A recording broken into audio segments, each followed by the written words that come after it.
This is Racing Unleashed Beyond the Pinnacle. Hold on to your hats. We are on the grid. Who is going to be king of the late breakers? Excellent onboard shot. Michael Spiegel is throwing absolutely everything at this, including the kitchen sink. Look at this. Absolutely brilliant stuff. Disaster strikes. Unglaublich. Wow, qué pelea. I'm loving this.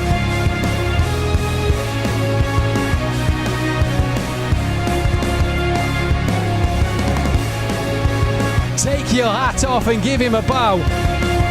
He's already in the lead and now he can sail off into the sunset. This is Racing Unleashed. Hello everyone, and a warm welcome back to Racing Unleashed as we go beyond the pinnacle. Here we are, we're live from our lounge in Kemptal as we bring all our lounges together, whether it's Calm, Munich, Madrid, or indeed in Zurich as well. We are all together once again as we go racing today, of course, in the Challenger League. And I wanted to take you behind the scenes just a little bit, if I may. To my right-hand side, as you can see, a traditional pit perch that you would see on any pit wall on any international motor racing circuit.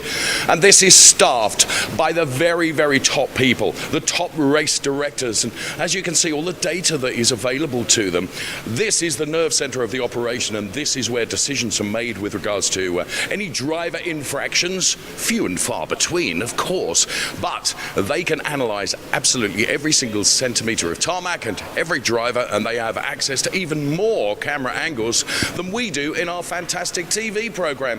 Delighted that you are with us today. Of course, it is the turn of our Challenger League drivers who will be taking to the track and be taking to the Silverstone track because it is the second of our UK dates, if you will. Tell you more about that in just a moment. What will our drivers be driving? Well, these wonderful Formula Hybrid X Evo 2022 simulators, made in Maranello, made in Italy. These are state-of-the-art pieces of kit which really replicate every nuance of proper racing. So it provides such a wonderful training ground for our drivers who, of course, in the Challenger League are hoping to advance into the Racer League in future years. And of course, this year we've introduced the new Fun League as a real introduction, if you like, to Racing Unleashed. When it comes to the Challenger League, it is David Smiler Seed who is leading the Drivers' Championship at the moment, but he is being chased very, very hard. So we are going to be racing at Silverstone today. Many would argue it is the home of British motorsport, and to tell us a little bit more about the Silverstone circuit is our influencer, top man, and that is Mr. JWW. All right, welcome back. Today we are racing Silverstone, the home of British motorsport. It's just under 6 kilometers long, and it is a beautiful balance of high-speed straights, slow hairpins, and a wonderful montage of downforce. There is a particular set of bends on Silverstone known as Maggots and Beckett's, which is an extreme direction change, some of the fastest and gnarliest corners on the F1 calendar. Today, it's going to be a close race, it's going to be endurance, it's going to be intense. These guys are going to go through some serious challenges. Stay tuned, don't go away. Gnarliest. What a great word that is. Thank you, Mr. JWW, for that really interesting description of the Silverstone circuit. Now you can see two of our drivers who are actually preparing right now, final stages of preparation. Of course, what we have first of all is our gear up. It's the free practice session. Then it's into knockout, the qualifying, which guarantees the grid, if you will, for the race to come. And you can see one of the Hyder brothers here. Oh, this is fantastic. Didn't expect to get this opportunity.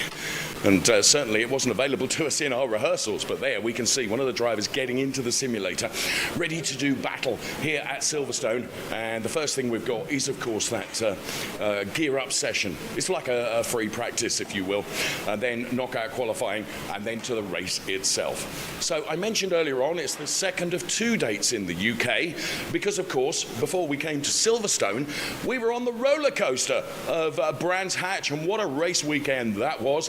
Let's relive some of the highlights of Brands Hatch. Here we go then, we are on the grid, and very quickly the lights have gone out, and a poor start from our pole sitter, but he manages to gather it all up, and he's under pressure from Stefan Julmi, runs him a bit wide. So Dario Arpa, where it could have gone so horribly wrong for him, as it goes wrong for nearly every other car on the grid, as you can see, huge pile-ups. Tiziano Caponio in this P7 place at the moment, with Michael Farland well within Tiziano's sights for an overtake here. But of course, Tyler Klausch is right behind as well, and there the pressure on Michael Farland meant the back end of Farland's car went around, and that played into the hands of Hedinger and Klausch, and of course Caponio. So these two are really breaking away. This is an excellent onboard shot. We're on board the P1 car, and we can see the hot pursuing Sinan Demirba's car. Where will the overtake potential come from Sinan Demirbas? If he can get a draft off of the car in front here, it could be going into Paddock Hill Bend. They go side by side, almost touch wheels. It's a long way around the outside though at Paddock Hill. And sure enough, Dario Arpa is able to close the door, but now around the outside again, really difficult at Druids. But this is how keen and how contested Sinan Demirbas is. So David Seed is pursuing Thomas Herzog as we go on board with the Thomas Herzog car here. Seed gets close enough to dive it to the inside, going into Paddock Hill. That'll be a slam dunk, and he will go through. Fabian Meyer finds the gravel trap, bounces through it. Thankfully, I was going to say thankfully every other car avoided, but in the end, they didn't. That's played into the hands of Yannick Pletcher, because I think it was the car of Thomas Herzog this race. Let's go on board with Marcus Valverde now, trying to find a way by. It's difficult around the outside here at Druids. Really denied, but good effort from Marcus Valverde. We go on board with the Yannick Pletcher car now. Oh, and that is a mistake from Marcus Valverde, and Yannick Pletcher will benefit from that. But Sinan Demirbas will be victorious at Brands Hatch in Munich. Well done, Sinan. He takes the win.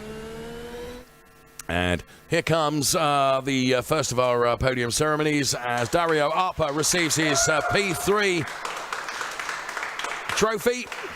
Literally just underneath me here in our studio. And here comes Yannick Schmidt in Munich. Whoa, Yannick! He nearly fell off the podium. That would have been something that I would have talked about for years, Yannick. Yannick Schmidt then takes P2 in Munich. And to the top step of the podium then. Congratulations are offered and afforded. And here comes the award then of the medal. P1 then for our race winner. Absolutely great stuff. Full and confirmed result from Brands Hatch then, with Demirbas, Schmidt and Arpa, of course, the 1, 2, 3. First of the drivers to pick up penalties were Tiziano Caponio and David Seed, a P6 and a P7. They weren't the only ones, because other drivers picking up penalties included Michael Frey and Yannick Pletcher and Thomas Herzog and Tyler Klausch and Fabian Meyer and Julian Matias Dalla Rosa, all picking up penalties. Ironically, the start accident where you saw so many cars off at Paddock Hill Bend, that was considered a racing incident. No penalties.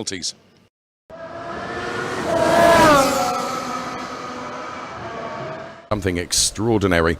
Hello, and here we are then, and at the moment we are in a situation where we are so looking forward to getting the gear up underway, and the gear up is our free practice session, if you will. Welcome to Racing Unleashed today at Silverstone, and very much looking forward to everything to come at Silverstone today.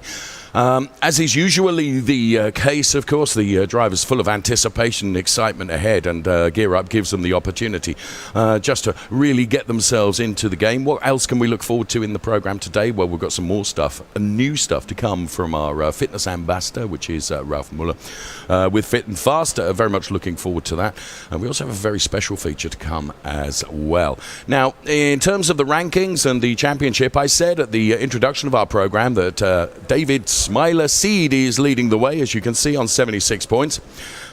Sinan Demirbaş is doing some chasing there on 68 points, and don't rule Marcus Valverde out of this either on 49. He's 1 point ahead of Ciro Zambra, who is P4. Then it is Farland Lorenzo Hyder, who we saw getting into the simulator in the introduction to our program, ahead of Yannick Schmidt and Thomas Herzog, Tiziano Caponio. And then running P10 with 16 points at the moment is Julian Matias de la Rosa.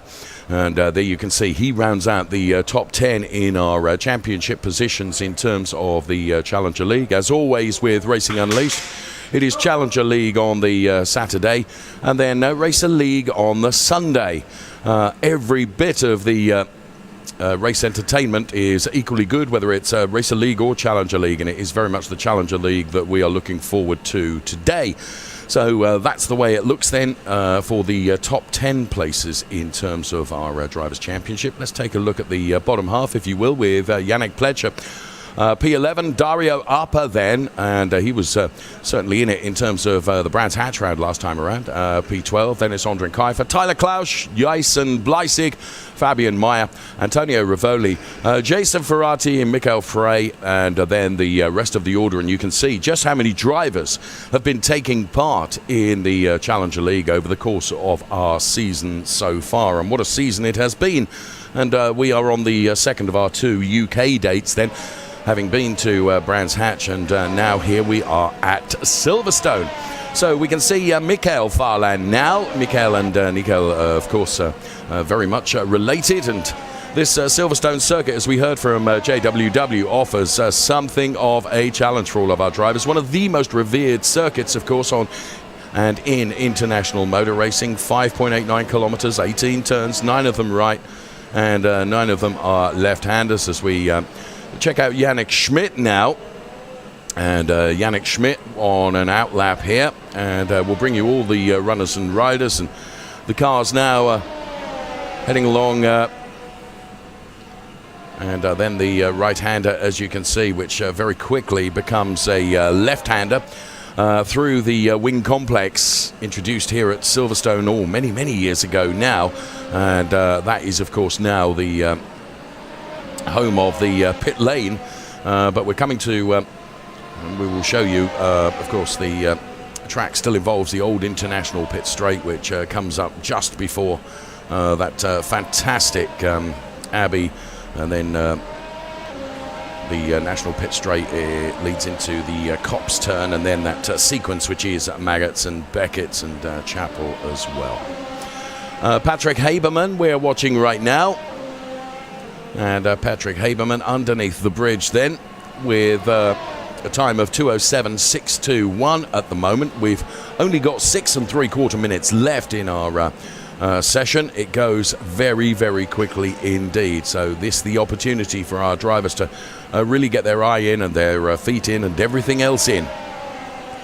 And here you can see the old national pit straight then, and many years ago that's where we always used to commentate from, and now this fantastic part of the circuit then, which includes those wonderful turns, Maggots, Beckett's and Chapel that I was extolling the virtues of just a few moments ago. Yannick Schmidt is currently second fastest. So Yannick Schmidt crosses the timing line now, and we run the clock on Yannick Schmidt to see what he can do in this gear up session.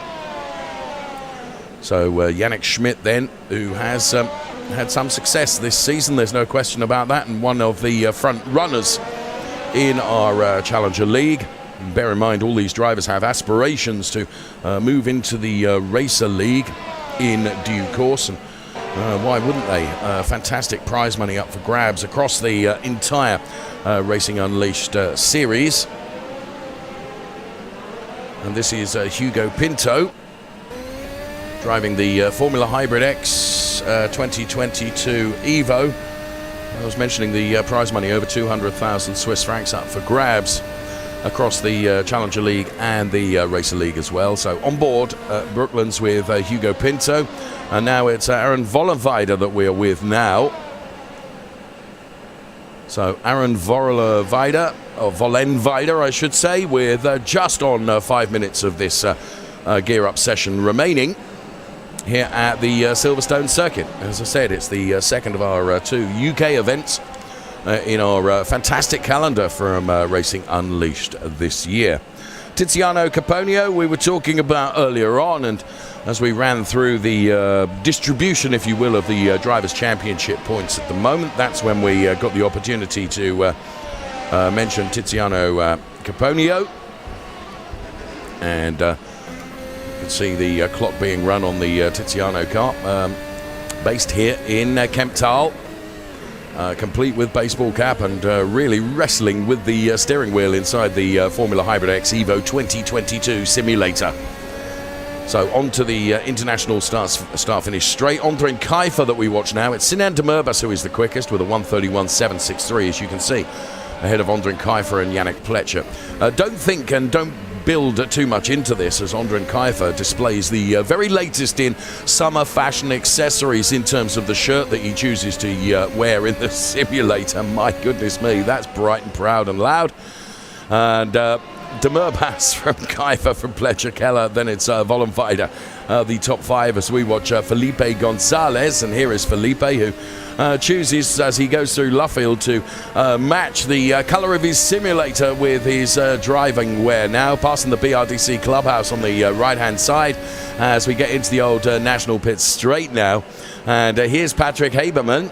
Yet to see a meaningful time from Patrick Haberman to appear on the graphics on the left-hand side of your screen. And here is Patrick, fully focused and concentrating, and very, very quick as well. He's based in our lounge in Munich. And we have 3 minutes remaining in our gear-up session then for these drivers. Long straight here before the right-hander. You go underneath the bridge, as we have just done. And then it carries so much speed as you head back towards the wing complex. And it is a brilliant part of the track. Now, Sinan Demirbaş was P1, but as you can see, David Seed has just bested that by 2 100ths. There's, reasons why David Seed is at the top of the Drivers' Championship, and that is because he is blooming good and blooming quick. So David Seed ahead of Sinan Demirbaş, and here is Smiler. Here he is in Madrid, just keeping an eye on the rearview mirrors to see who's where and what, and David Seed then, who has found the track space to be able to deliver the fastest lap of this gear-up session so far. All of the times are completely and totally academic, though, because it is a gear-up session. As he goes past that famed BRDC clubhouse. Luca Keller that we check in with now. Luca Keller is currently 5th fastest. And there is Luca Keller inside the simulator in Calm. These wonderful simulators made in Maranello in Italy. And he carries just enough curb on the exit there, then into this wonderful sequence of corners, which is so well known and so renowned. And unfortunately, Luca Keller doesn't get it right through that sequence of corners. Sinan Demirbaş now goes to the top of the gear-up time standings, having bested David Seed by, I think it was 1/1000th, or perhaps it was 1/100th. Sinan Demirbaş, who we are on board with, hanger straight now before the right-hander, into Stowe, holding on to the car nicely, getting it pointing completely in the right direction, heading up towards Vale now. Club corner as he allows a driver to go through. And then out of club corner and onto the start-finish straight once again. This is Nico Farland. Nico and Michael Farland both racing then. Great family atmosphere within Racing Unleashed. And Nico Farland having this wonderful opportunity to compete with the old fella as well, which I know he thoroughly enjoys. He's based in our studio and racing lounge in Munich. Underneath the bridge then, Aaron Vollenweider who currently sits P13 in this gear-up session. David Seed now leading from Sinan de Murbas. Astrid Vollenweider then doing a very creditable job indeed. Onto the old national pit straight here.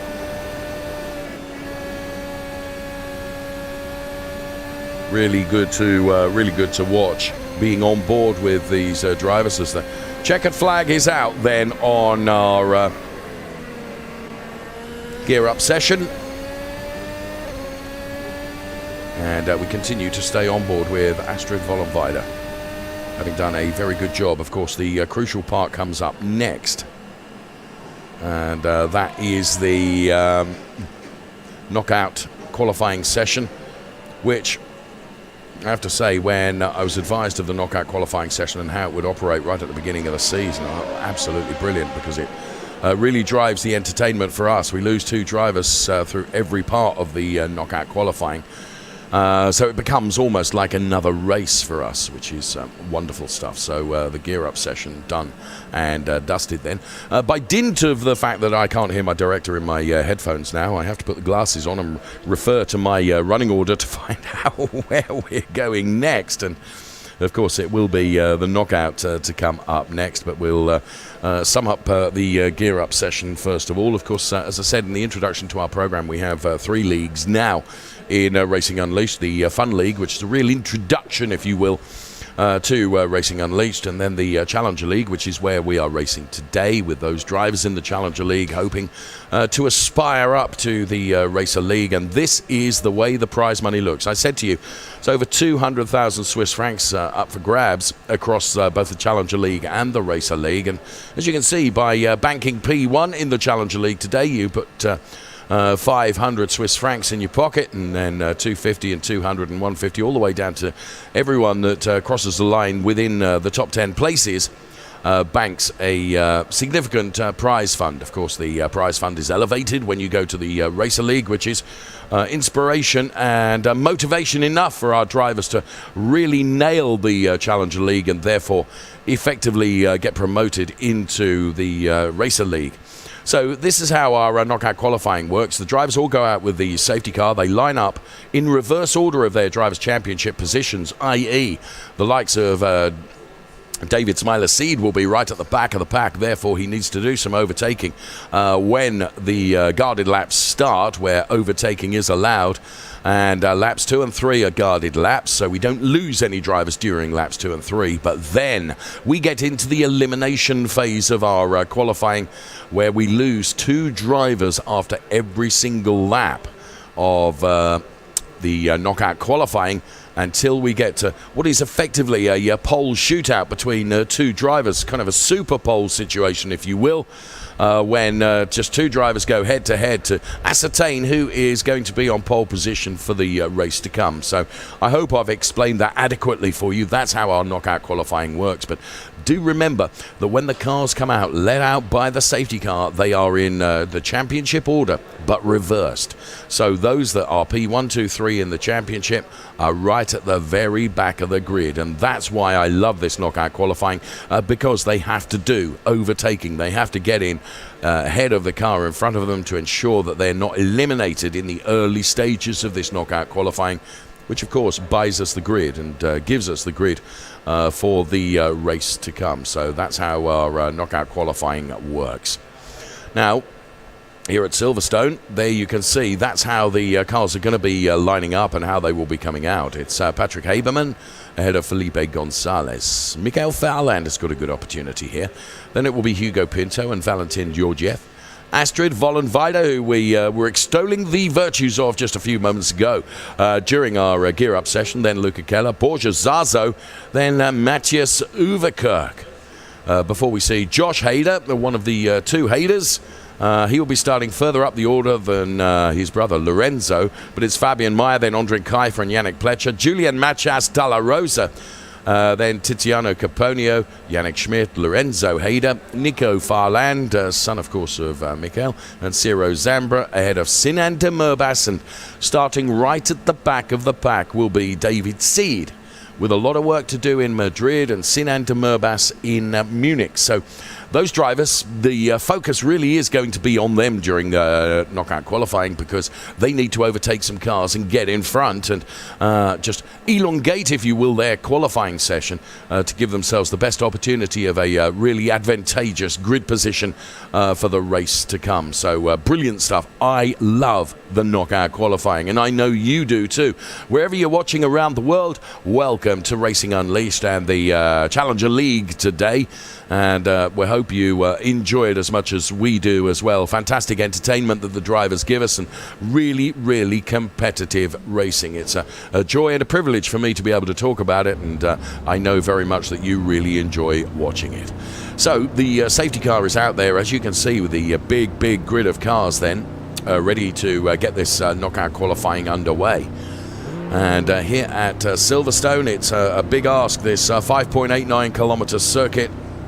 One of the most revered around the world, of course, and many would argue it is the home of British motorsport. Certainly that's the opinion now, and of course it was but a few weeks ago where the grandstand were packed to the gunnels for the Formula One event here, the British Grand Prix, which is always attended by hundreds of thousands of people over the course of a race weekend. A real festival atmosphere, which I have to say the glorious weather that we seem to be experiencing in Europe at the moment really helping with that.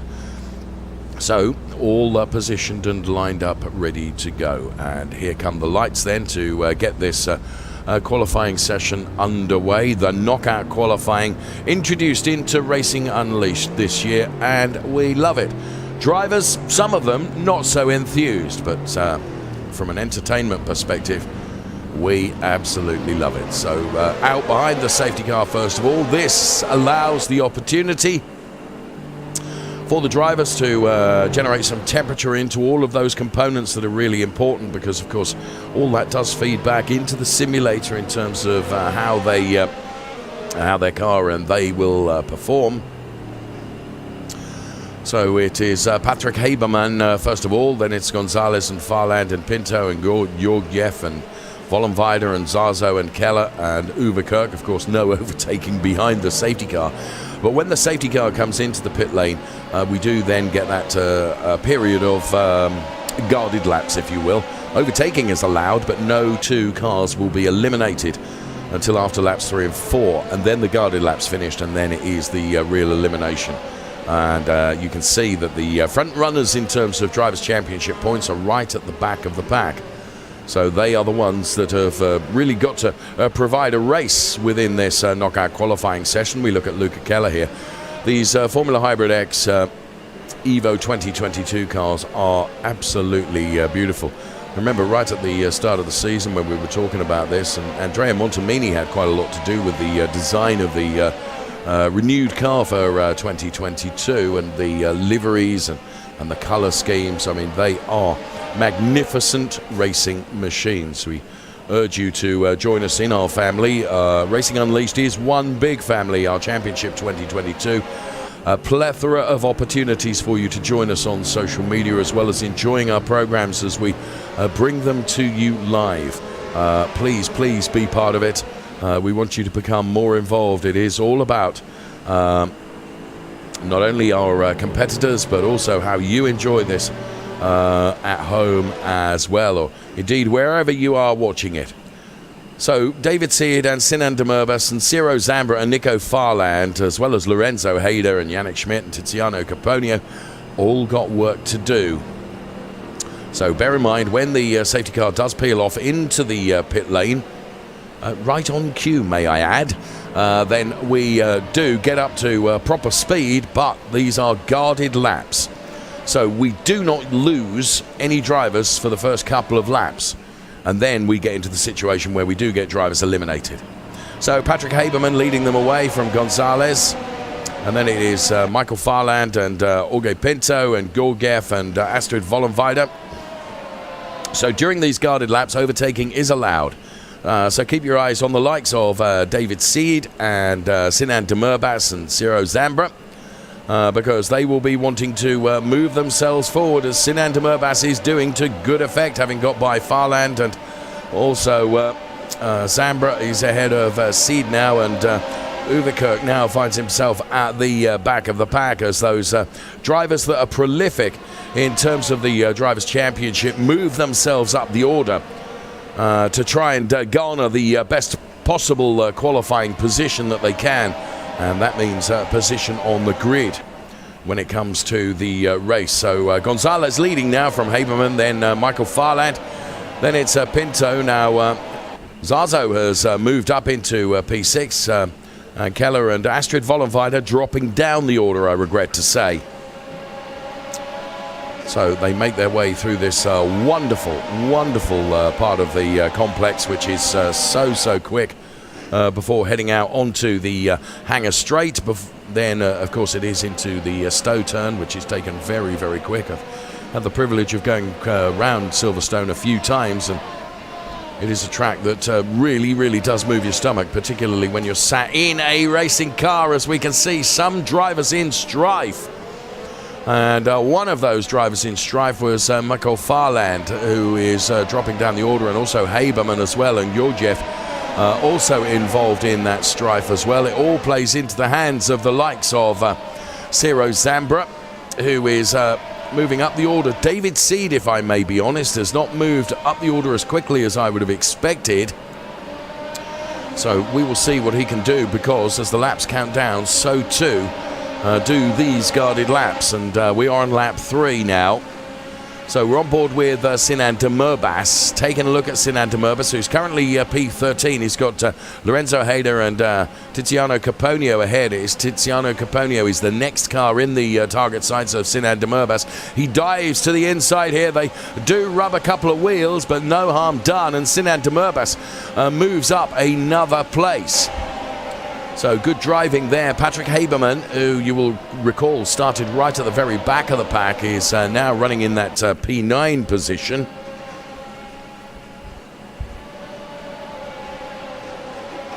So Patrick Haberman, Sinan Demirbaş, Tiziano Caponio also moving up the order. And Lorenzo Hyder has dropped way down. Recovers a little bit to P17 now. And is that Haberman that went around? And a number of drivers and a number of cars then are getting caught out by a car being stricken across the circuit. And that plays into the hands of David Seed, who has now moved up to P13. Fabian Meyer is now P11. Astrid Vollenweider in P12. David Seed now in P12, having got by Astrid Vollenweider. And now David Seed sets the fastest lap. So he has got it all together now. And David Seed then, as we start our elimination phase in our knockout qualifying. Here is Nico Farland. So it's Ondrin Kiefer and Zazo then, who will be in the drop zone. Nico Farland is currently running P7. It is Ciro Zambra who's been really impressive so far, up into P9, and we follow Ciro Zambra now, really hounding Tiziano Caponio. And Ciro Zambra with Lorenzo Hyder right behind, and Ciro does go through on Tiziano Caponio. A very clever move there. Though Tiziano is fighting back here and having none of it, and relegates Ciro Zambra again to P9. So what a battle that's going on between these two. And Lorenzo Hyder, he bought into this opportunity perfectly. So it's now Lorenzo Hyder all the way around the outside. Here's Ondrin Kiefer with the loudest shirt on the grid, and he chooses to use some of the runoff area in the grass. Now Race Control will have picked that up, and his current lap will be looked at through not lifting, as he exceeded the track limits. Now Nico Farland has set the fastest lap, a 1:32.039, and Nico Farland is currently running P7. So it's Uverkirk and Kiefer in the drop zone that we'll see out. Fabian Meyer and David Seed are having a good battle, and this is Luca Keller, who is running P3.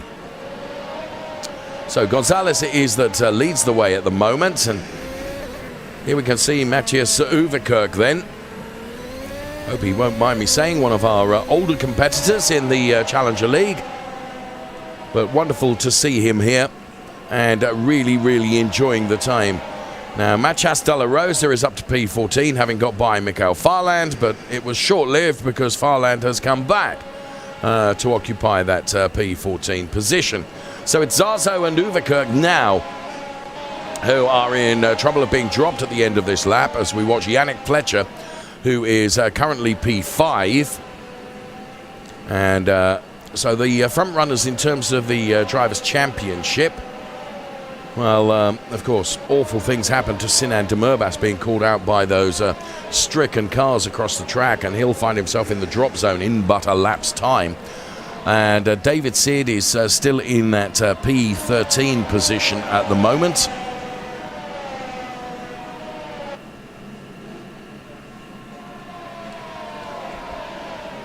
So this is Nico Farland. Fastest lap, a 1:31.982. Joshua Hyder. And here is Nico Farland then in our racing lounge in Munich. And up into 8th gear, very nearly 300 kilometers per hour before braking for the left-hander, which is the Brooklands corner. Past the BRDC clubhouse and then winding their way into the old National Pit Straight. There is the BRDC clubhouse, and this is the National Pit Straight, which I previewed would be coming next. And then that very fast sweeping turn through Copse, heading up towards the Maggots, Beckett's and Chapel complex. So next in the drop zone, Sinan de Murbas and Patrick Haberman. So Sinan de Murbas, who had done such a good job, and incidentally David Seed has moved up to P11. So here is Patrick Haberman. And there is Sinan de Murbas then. This qualifying not going the way that he really anticipated, or indeed drove towards, as I say, being called out by one of the incidents that we saw in the knockout qualifying session. He tries to take a look at the inside, but that route was denied to him. Uses the curb nicely, running down towards the wing complex here. It's not impossible to overtake, but it is jolly difficult. So round the final turn and onto the straight then, the trajectory and speed that you can carry through this final turn is, unfortunately, Sinan just losing the back end of the car, which meant that he wasn't able to get closer.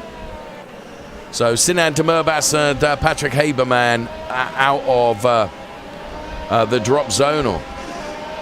Now it is Matthias de la Rosa and Michael Farland, who we can see, who are in the drop zone now. Now, Matthias de la Rosa has got the opportunity to get by Astrid Vollenweider potentially. He's certainly close enough, as you can see, just to the top left-hand side of your picture. They are closer, and Michael Farland trying to get close to them as well. So Matthias de la Rosa has got the opportunity here potentially to elongate his longevity in our knockout session by getting past the Astrid Vollenweider car. But a clean pair of heels has been shown by Astrid as she has track position through this wonderful complex of turns.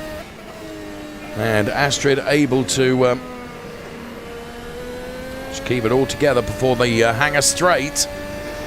Fastest part of the Silverstone circuit.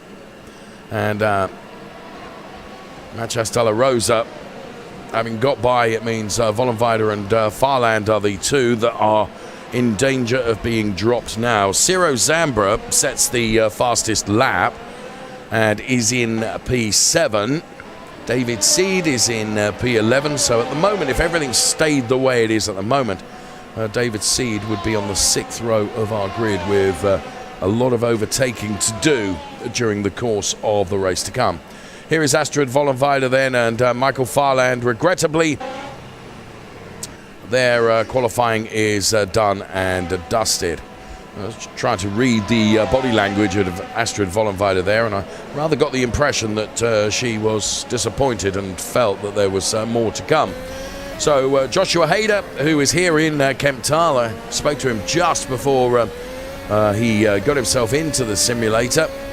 The Hyder brothers are fantastic entertainers and great characters as well, and Joshua and Lorenzo then competing together in the Challenger League. Of course, you may recall Lorenzo was elevated to the Racer League one event ago, and it is Joshua Hyder and Machas Dalla Rosa who are in the drop zone now as we get to the final 14 cars during our knockout qualifying session.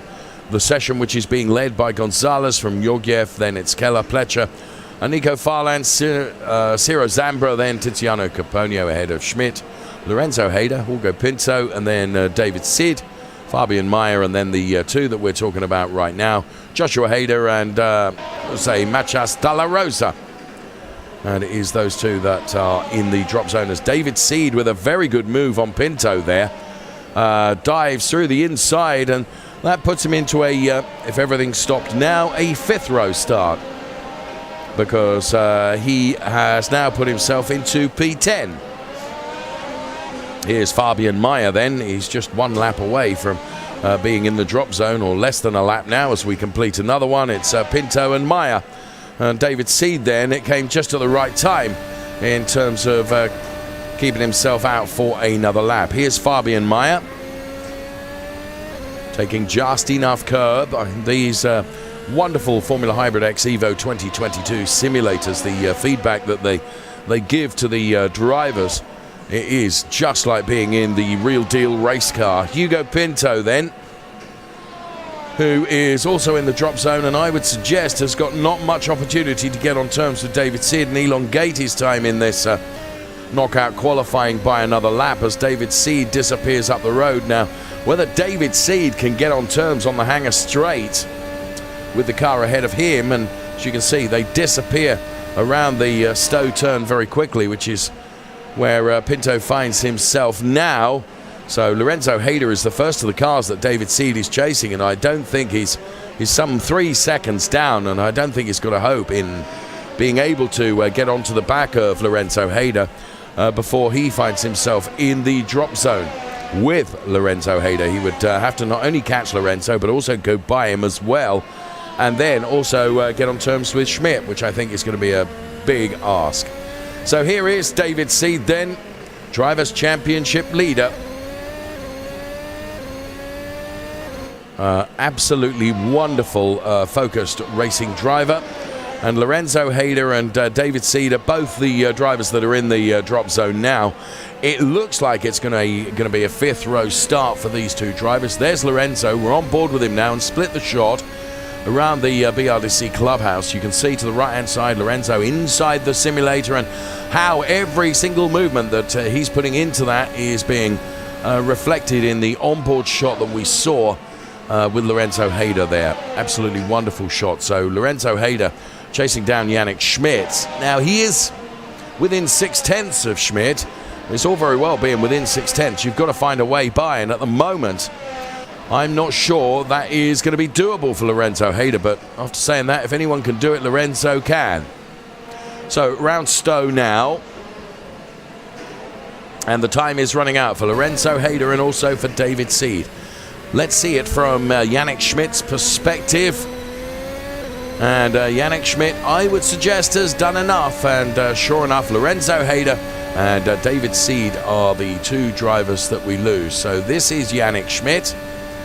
Just a bead of sweat is rolling its way down his brow, because it has been a really, really challenging knockout qualifying.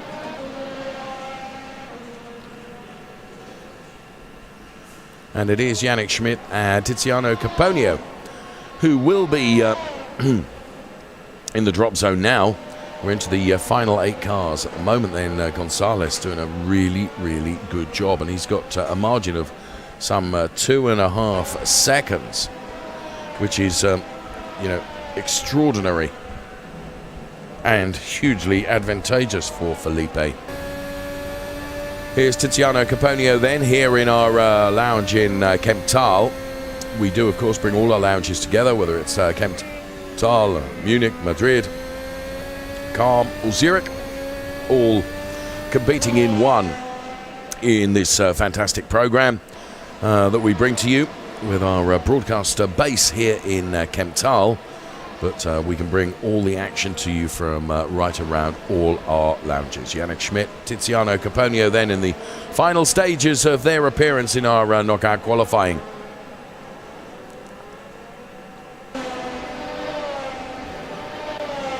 And as they round the final turn then, here is Ciro Zambra. Ciro Zambra, something of a star. Running in P6 and with a bold move up the inside. That was very robust and ambitious, but it does give him P5. Now, if he could do the same with Keller ahead, that would mean that Zambra would go through for another lap. But he's got some work to do to try and get on terms with Keller now. And of course, Nico Farland is going to be pushing as well.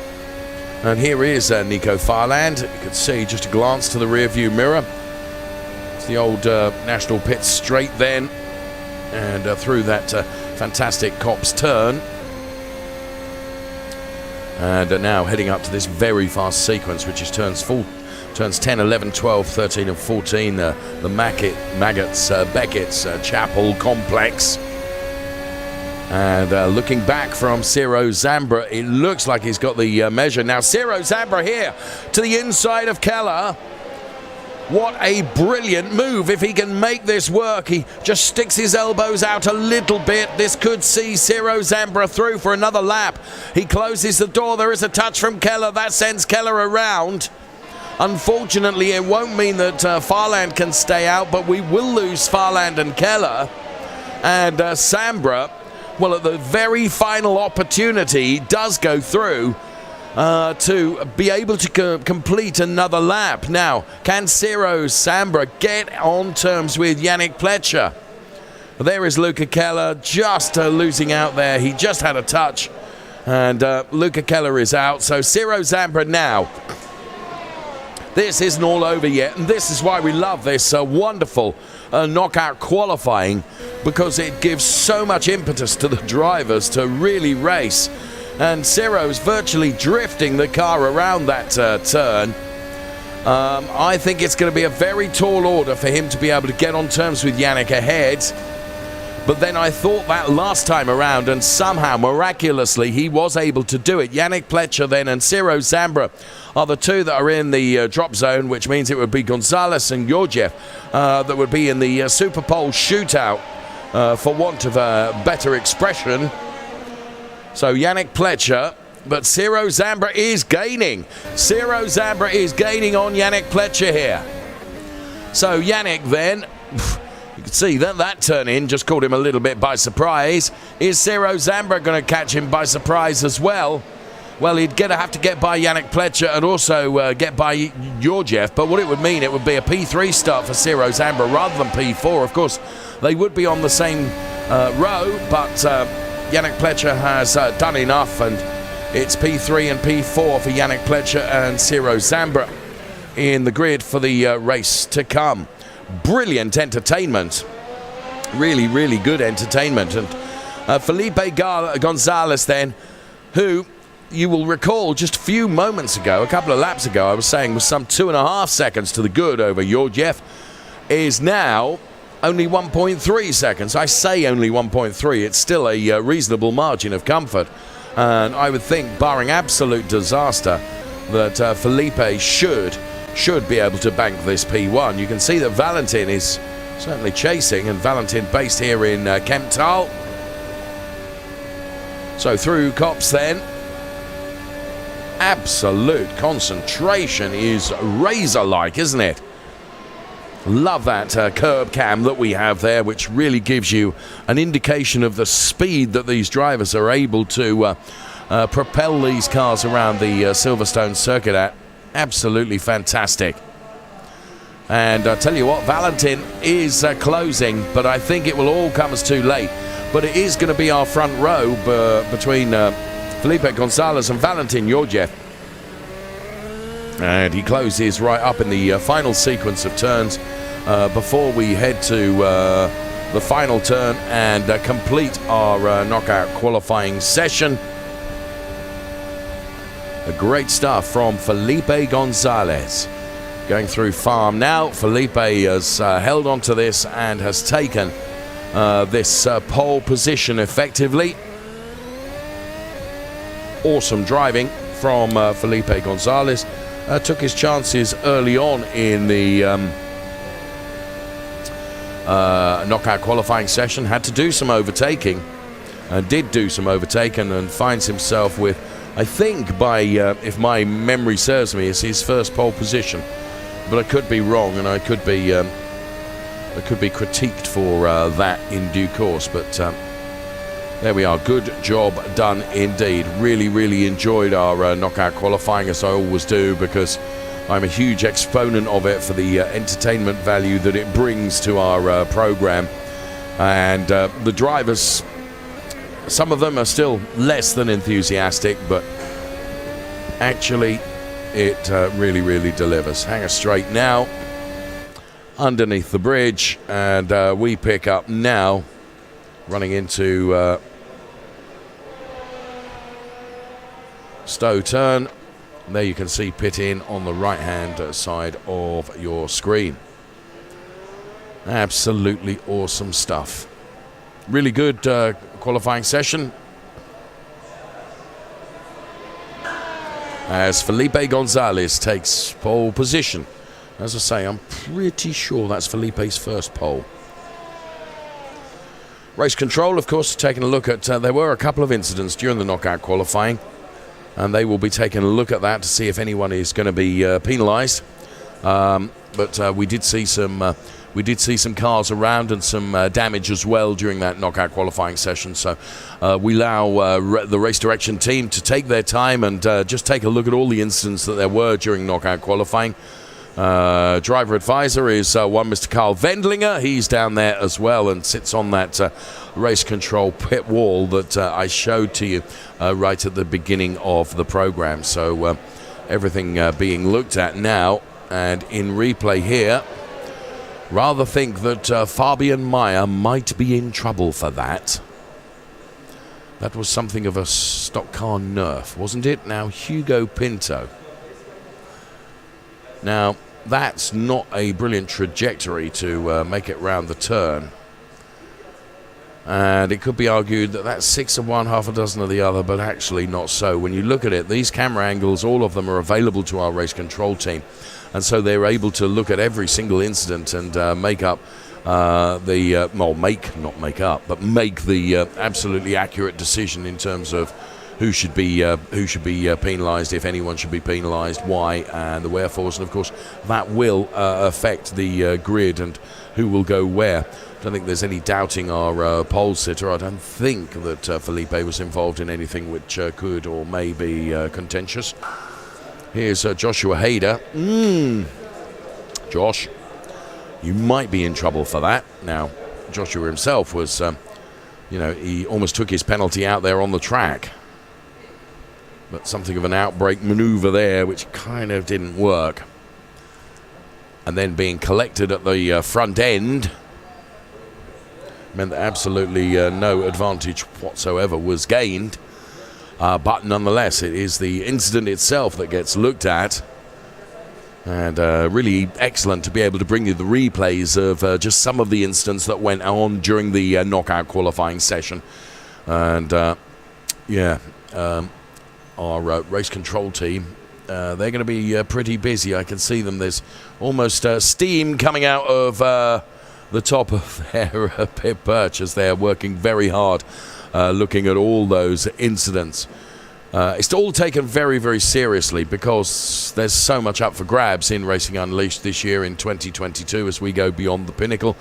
Prize fund has been increased significantly, and of course all the drivers that take part in the Challenger League very much want to be promoted into the Racer League next year and really fight for the even bigger money that is up for grabs within the Racer League. But not that the prize fund in the Challenger League is too shabby. I can tell you across the two series, over 200,000 Swiss francs up for grabs. So here is Felipe Gonzalez, and because I don't have the director in my ears, I'm hoping, Felipe, that you are going to be able to hear me.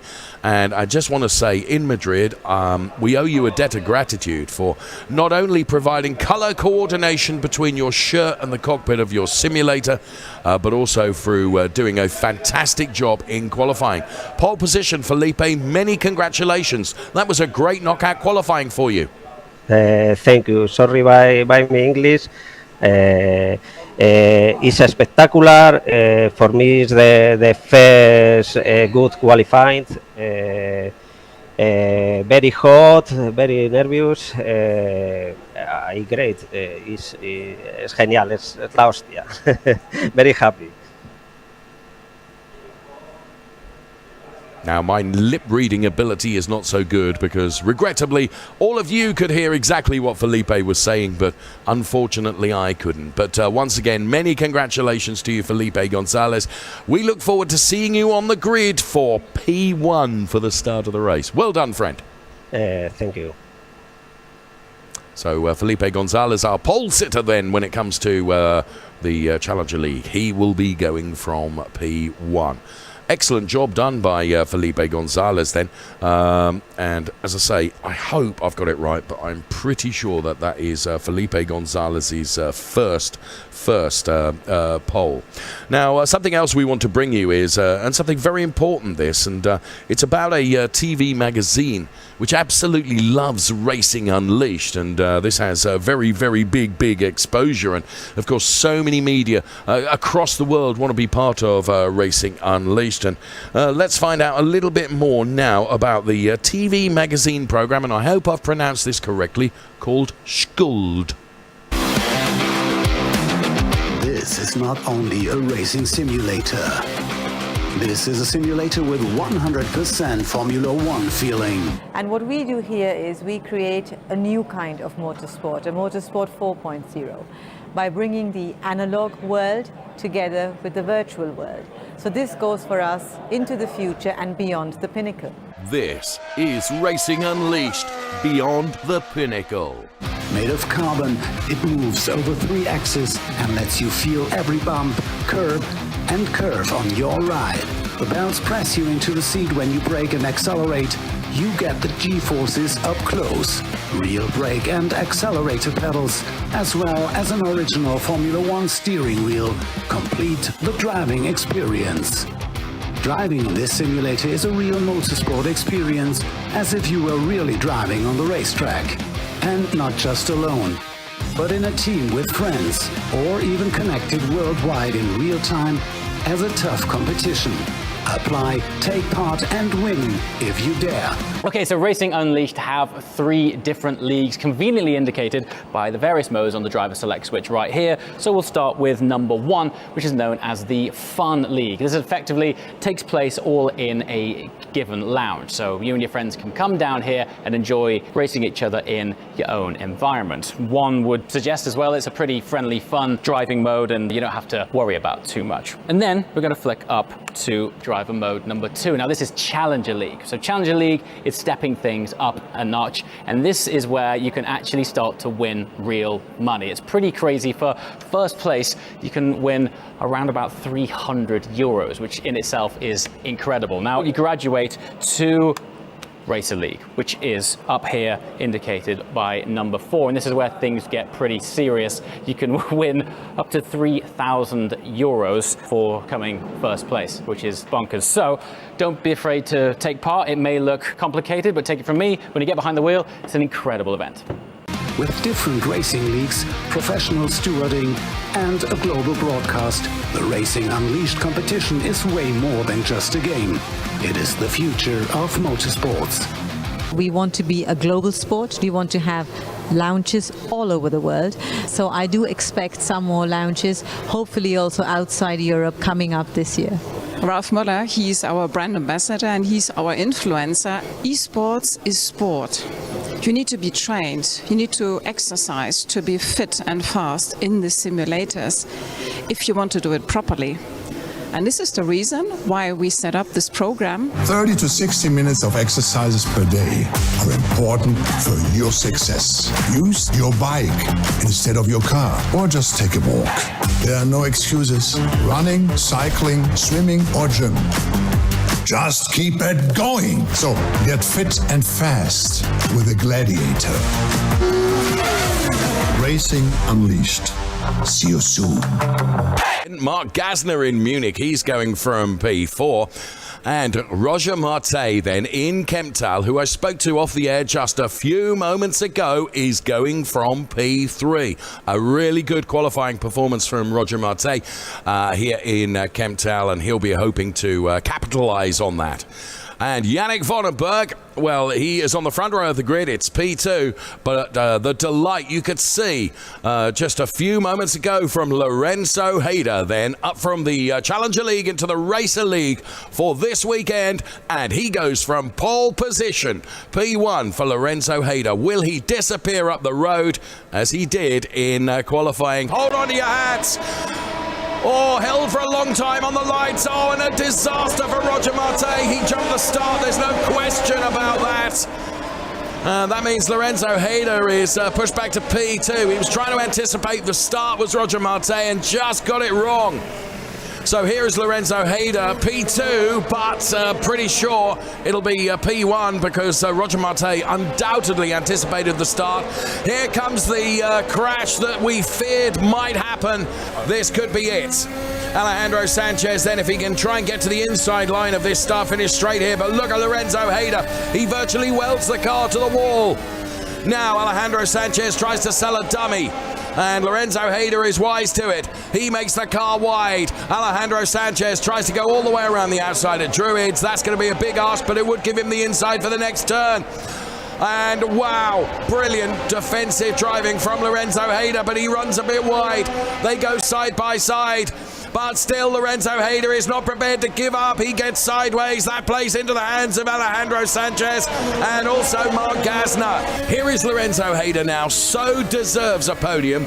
However, he has got the championship leader right up his trumpet. Alejandro Sanchez takes the win. It's P1 for Alejandro Sanchez on his return. It's P2 for Marc Gasner. But running to the line now, Lorenzo Hyder. It's almost a photo finish between Hyder and Michael Smeedel.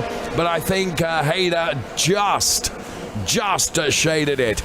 In Madrid, Alejandro Sanchez stands by to receive yet another race winner's trophy. Well done, Alejandro Sanchez. Accessible, sustainable, and safe. Welcome to Racing Unleashed. Beyond the Pinnacle. That was really good to see, and there we are, schooled, and I hope I have pronounced that correctly. If I haven't, my apologies.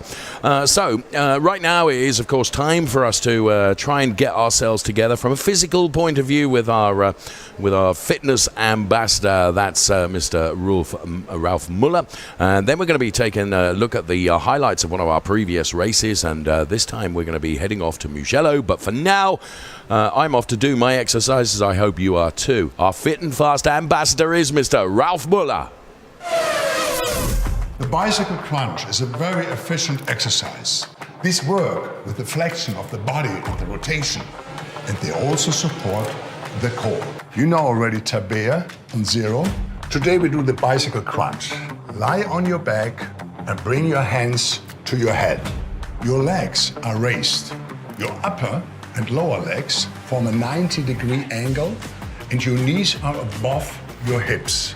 Extend one leg long and bring it towards the floor without putting it down. In parallel, rotate your upper body to the opposite side and touch your knee with your elbow. Angle your stretched leg again and repeat the movement on the other side. Come into a flowing movement, like cycling. We do 4 sets, 10 to 15 reps. Let's start. Action. 90-degree, fantastic. Inhale and exhale. 9, 10. Perfect, Tabea. You take a little rest, approximately 1 minute. Open up the window. It's always good to have fresh air. And stretch your leg a little bit more. Yes, that's the one. 9, 10. You guys have some water, please. It's very important also to drink a lot, even if you work out. But hey, we want to be champions. We have to work out like champions, right? Racing Unleashed. Get fit and fast with me. This is Racing Unleashed Beyond the Pinnacle. Now we can go racing. Who is going to be king of the late breakers? Wow, qué adelantamiento. Speed up the bremses. Michael Speedle is throwing absolutely everything at this, including the kitchen sink. Tremenda pelea.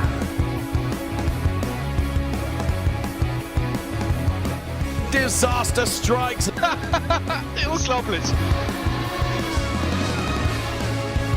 Wow, qué pelea. I'm loving this.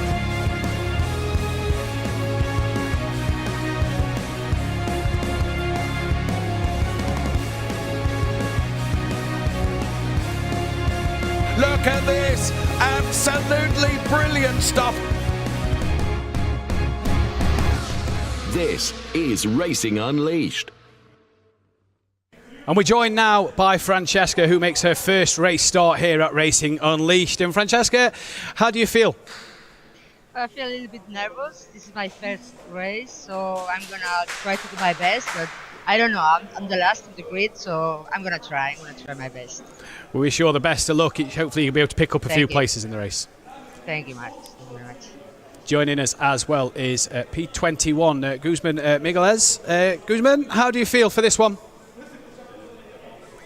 Oh, is he not with us? Okay, sorry, he's not with us, I've been told in my ear. I think we are moving on to another driver on the grid for an interview as we're going through the list. Michael Farland and Andre Wagner there then, getting ready for their race. Sat in there, bit of a sign in the background there. There's Joshua Hyder and Marcus Valverde. What's going through that young man's mind as he lines up P17? Ciro Zambra and Valentin Georgiev, 15th and 16th. I think we're going to get a quick word with Ciro. And Ciro, P16 in this one. What's your plans for the race? Yeah, I'm looking forward for a good race and trying to be a bit defense at the start, and yeah, we'll give my best, I think. Well, we'll let you get ready. Best of luck. Thanks. So Ciro there trying to just be patient at the start of the race and hopefully make up some places as he goes along in this one then. P14 and 13 on the grid. Thomas Herzog in 13th place from Stefan Jumli in 14th on his first start. And he's got his fan in front of his face as Thomas Herzog. He's ready to go. Big smile on his face. As there we go, look, the cameraman picking him up, and it's warm. It's warm in these cockpits, and he's got his fan ready to go. He's absolutely enjoying himself and looking forward to getting the start in this one. P12 and 11 then. Jason Bleisig in P12 and Felipe Gonzalez P11. Looking ready to go and looking like they're focused and fully prepared for what they need to do. P9 Luca Keller and P10 Antonio Rivoli. Few smiles, few nervous faces, but the concentration nonetheless is absolutely crucial for these guys. Sinan Demirbas P8 and David Seed P7. That isn't David Seed's footage, live camera, but there is Sinan Demirbas P8. He looks ready to go. We've just been told that David Seed has had to change simulator, so we will hopefully see David Seed. There he is. And he's had a little grin on his face, I see there. Here's a smile from David Seed. There's a rare occasion that we see the smile. But he's put one on screen for us today, so absolutely loving it so far. Lorenzo Hyder then, second in the knockout, but demoted sixth on the penalties ahead of just behind Julian Macias de la Rosa in this one. And Lorenzo Hyder, how will he be feeling in this race? De la Rosa, a thumbs up from him. He's ready to go. The focus on Hyder's face, determination to make back them places that he lost through the steward inquiries, the race control.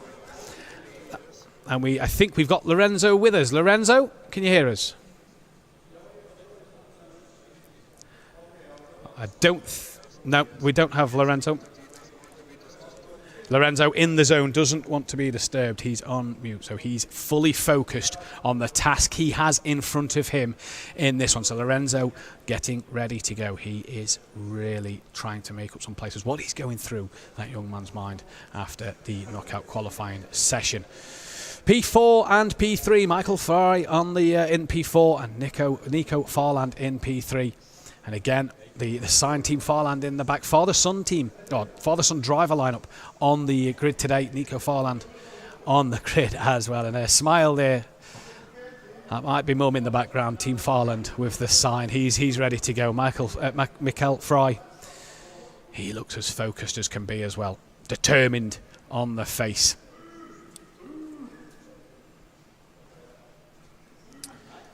And your front row of the grid then. Fabian Mayer in P2 and Yannick Pleister in P1. And just to let you know there, P1 giving you the little signal to say that he's P1, and Fabian Mayer P2, promoted to that P2 spot after the penalty to Lorenzo Hyder. These guys have a big task in front of them. What can these drivers do? Yannick Pleister, what a job can he do on his first start here at Racing Unleashed? He's got the chance to get a good start, to get away. Well, we spoke to him before the break, and he was absolutely looking forward to this race start and looking forward to get going here then. So that is your grid.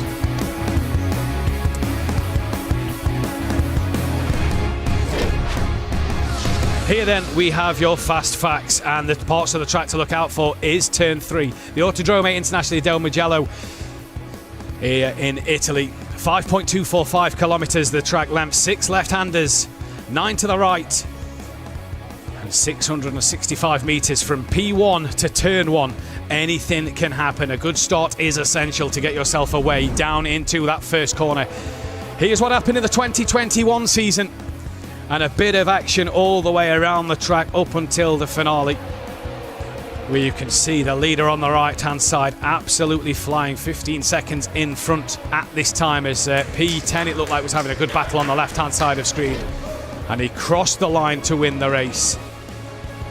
Did Javier Loro, and he was a happy man, let me tell you, as he won the Mugello race last year. The fast facts about the circuit then. Turn 3, watch out for this one. A short run from turn 1 to turn 2. You want a good run out of turn 2, because if you get it wrong at turn 3, you could lose some pinnacle, lose a lot of places. Into the Arrabbiatas we come then, and Arrabbiata 1. You've got to nail this corner to set yourself up for 2. And down to the hairpin. You get Arrabbiata 1 wrong, you're in a lot of trouble as you come to the hairpin. And down here we come. You get the good run out of Arrabbiata 2. And can you send it up the inside into the hairpin? Correntiao is that corner where a lot of things can happen as we come to the end of the lap. What's your thought process going into the start of the race? What are you thinking going into that one? Yeah, finished the race, but Lorenzo Hyder is very fast. His time at the qualifying is perfectly 1:20.4, and I don't think I can take him behind me, and other faster guys are behind me. So I think top 10 would be a very good, very nice result for me personally. Well, congratulations on the pole position, and very best of luck going into the race a little later on. Fun facts as well. Mugello owned by this team, the Scuderia Ferrari team. And some of the glory days here. Some of the glory days for Michael Schumacher and Rubens Barrichello. And as always, keep on fighting, Michael Schumacher. We wish him and his family all the best in what is obviously a tricky time. But the facts then of Racing Unleashed, the fast facts here for Mugello. And the drivers you see here in Kempt Hall. The Hyder brothers ready to go in their cockpits, lining up on the grid. And we'll be joining the action live in just a moment. What is going through that man's mind? Penalised after the knockout qualifying session. What is he thinking at the moment? What's he got to do? P6 he starts. Lorenzo Hyder. And just next to him, his brother Joshua Hyder, P10, 4 places behind him now. Can he get the start he needs and maybe get the jump on his brother? Lorenzo, though, what will he be thinking, I wonder, at this moment in time? The cockpit's looking fantastic as ever. And we are not far away now from the start of the race. There is the race control, just making sure everything is above board and ready to go. A lot of inquiries during the mid-session break in which we had to just check everything was above board for the qualifying. Obviously penalties was given out to certain drivers. And there you see Joshua and Lorenzo Hyder's current view on the starting grid. And they have a monumental task ahead of them. They have such an opportunity to get a good start. But for Lorenzo Hyder, he's got the championship leader just behind him. David Seed, the place behind Lorenzo Hyder. What can he do in this race? Marcus Valverde, watch for him, second in the championship at the moment. 28 points behind David Seed. Will want to make up as many points as he can. But 17th on the grid is going to be a big ask for him in this one. We are about a minute away from the start of this race. You hear some of the cars on the grid. The revs just rising as the camera pans down here in Mugello for the Challenger League 4th race of the season.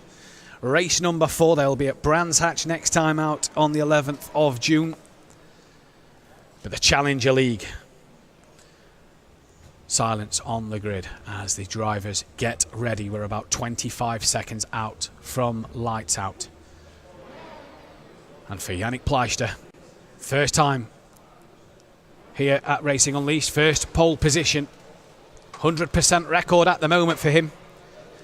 What can he do in this race? The cars patiently wait. 22 drivers, on the grid. What is going to happen in this one? Absolutely fantastic scenes. There's Joshua Hyder. There's David Seed. What he's going through his head. We saw a little grin just before we went live. The lights, though, now appear on the screen. And here we go. It looks like we're about to get ready. The revs are about to rise. 1, 2, 3, 4, 5, 6. Green and go here at Mugello, and it's a decent start from Yannick Pleister. A great start, though, from P4 on the grid, who looks like he's got away well. Just over the brow of the hill there, 4-3 abreast now, and Yannick Pleister has a car up the inside, and that may lose in the lead. He hangs on to it, though, through turn 1, and that is Nico Farland, who is trying to fight for him. Yannick Pleister up the inside into turn 2 and turn 3. It's gone a bit long, he's wide, and that has put Farland into the lead of this race. A bit of dramas back in the background, and Wagner and Herzog have dropped down the standings at the minute.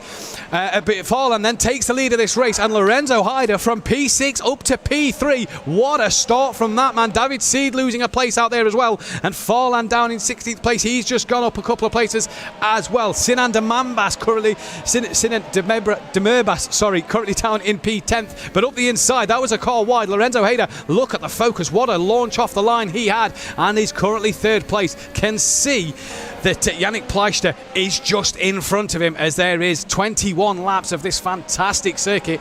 Nico Farland, then the start he needed in this one, got the job done early on.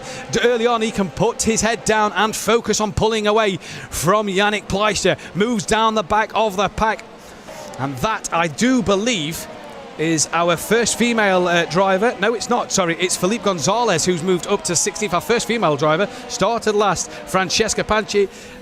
Here's Andre Wagner, though, as we just go on board him onto the start straight. Needs a good run. Didn't seem to get that momentum out the final corner there, and he's now just starting to lose that momentum as the cars in front all have that slipstream. And who's this? Here's Lorenzo Hyder really putting pressure on Pleister. In fact, he's got past Pleister then. And Pleister now under. Here's a replay of the move. No, it's not. It's the same camera angle of what we're seeing at the moment. But Pleister here down to 3rd place. He said in his interview earlier he'd take a top 10. Hyder, though, up into that 2nd place and can head after Farland in this one. 1.1 seconds is the current gap. Excuse me then, as Hyder getting the job done. Where is Valverde? 17th on the grid. Marco Valverde up into P10. Here is Luca Keller, currently P8. On the back of your championship leader, David Seed. He's made a mistake through Arrabbiata 1. I said in the fun facts, you've got to get that one right. He's got it horribly wrong. Rejoins, and every driver just manages to miss him there, apart from that red car who had to take avoiding action, and into the gravel he goes. Valverde now up into 9th place, and that is Bleisig, who has dropped down the order, and he's having to patiently wait as everybody piles through Arrabbiata 2. I said you got to get Arrabbiata one right, and he didn't. Bleisig didn't. I think it was Keller who didn't. Oh, Bleisig, has he just overheated the tyres on his spin around back? David Seed now on the back of Fabian Mayer. This for P6 on the track, and he's in that slipstream and to the start line to start the third lap of the race for David Seed, and across the line, a 21.9 on the last lap, so some 0.6 quicker. Here is De La Rosa though, up the inside of Hyder, and job done. Easy as you like. Hyder giving him plenty of room and plenty of respect. Michael Fry is in P5. David Seed got past and is up to P6. He's past Meyer, and P6 on his way to the front of the pack. Farland and Hyder need to get this job done and need to push away here. It wasn't Lorenzo Hyder for P2, sorry, that was Joshua Hyder, with Ciro Zambra being passed a little earlier. David Seed then P6 in this one, half a second behind Mikael Fry, and a lot of work for him to do at this moment in time if he's to get on the front of the leaders. Hyder out in second place, has that gap down under a second, under 0.8 of a second at the moment, and Hyder looking like he's bringing the gap down, but David Seed trying to stay in that dirty air. He's just going to feel the effects. Look, late apex on the hairpin and kind of runs a little wide on the exit. That could be the effect of the dirty air from the car in front, and David Seed trying to close that down. Fry was all over the curb, and in fact David Seed now has a look to the outside of the chicane,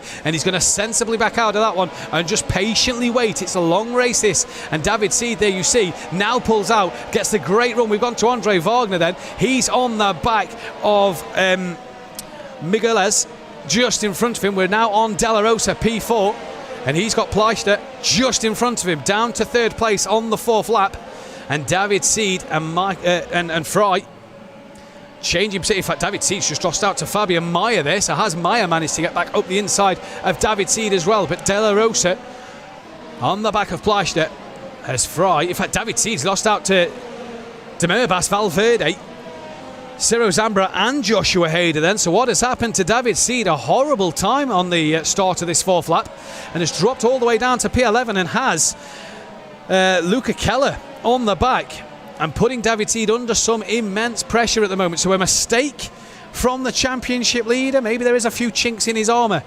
in this race here at Mugello. Fabian Mayer then up into P6 and trying to get on the back of Mikael Fry as they come in to the hairpin for the fourth time in this race. Here is Fabian Mayer fully focused as they come through. The quick left-hander fully commit through that section of the track, and you can just see Fry in front of him just starting to use the slipstream of the car in front. 0.6 of a second separate these two. Here's Thomas Herzog down in P16. He's behind Andre Wagner. Can Thomas Herzog look for a way past? 0.8 of a second is that gap. Here is Lorenzo Hyder, and he's right on the back now of P1. Nico Farland just in front. And for Lorenzo Hyder, a lot of support here for him today in Kemptal. Fully focused on his job at hand at the minute. These have pulled a gap to Pleister. 2.1 seconds is the gap from Hyder to Pleister now. So getting a shift on these two out front, and fully committed into the Arrabbiatas. There you go now. Wagner and Herzog making up a few places as Farland has dropped down behind Yumley now as well. And Hyder here just closing that gap down a little bit on the back of Nico Farland's camera angle here. You see Hyder starting to just close in the hairpin late apex. Hyder just kind of a little too wide. He's missed it a little bit there. Fully commit through the left right-hander as we head to the last corner. This is where Hyder had an immense run in the knockout qualifying over Pleister, but couldn't get it done. And look at how he closes here through the final corner. They come down the start-finish straight to start the sixth lap. Gained a couple of tenths through that final corner, and here they come once again then to start lap 6 of 21. And Hyder a tenth slower than Farland on that last lap. As every driver crossing the line, purple on the timing screens means it's their personal best lap time for them. As De La Rosa trying to put the pressure on Pleister in at P4, and Fry in the background.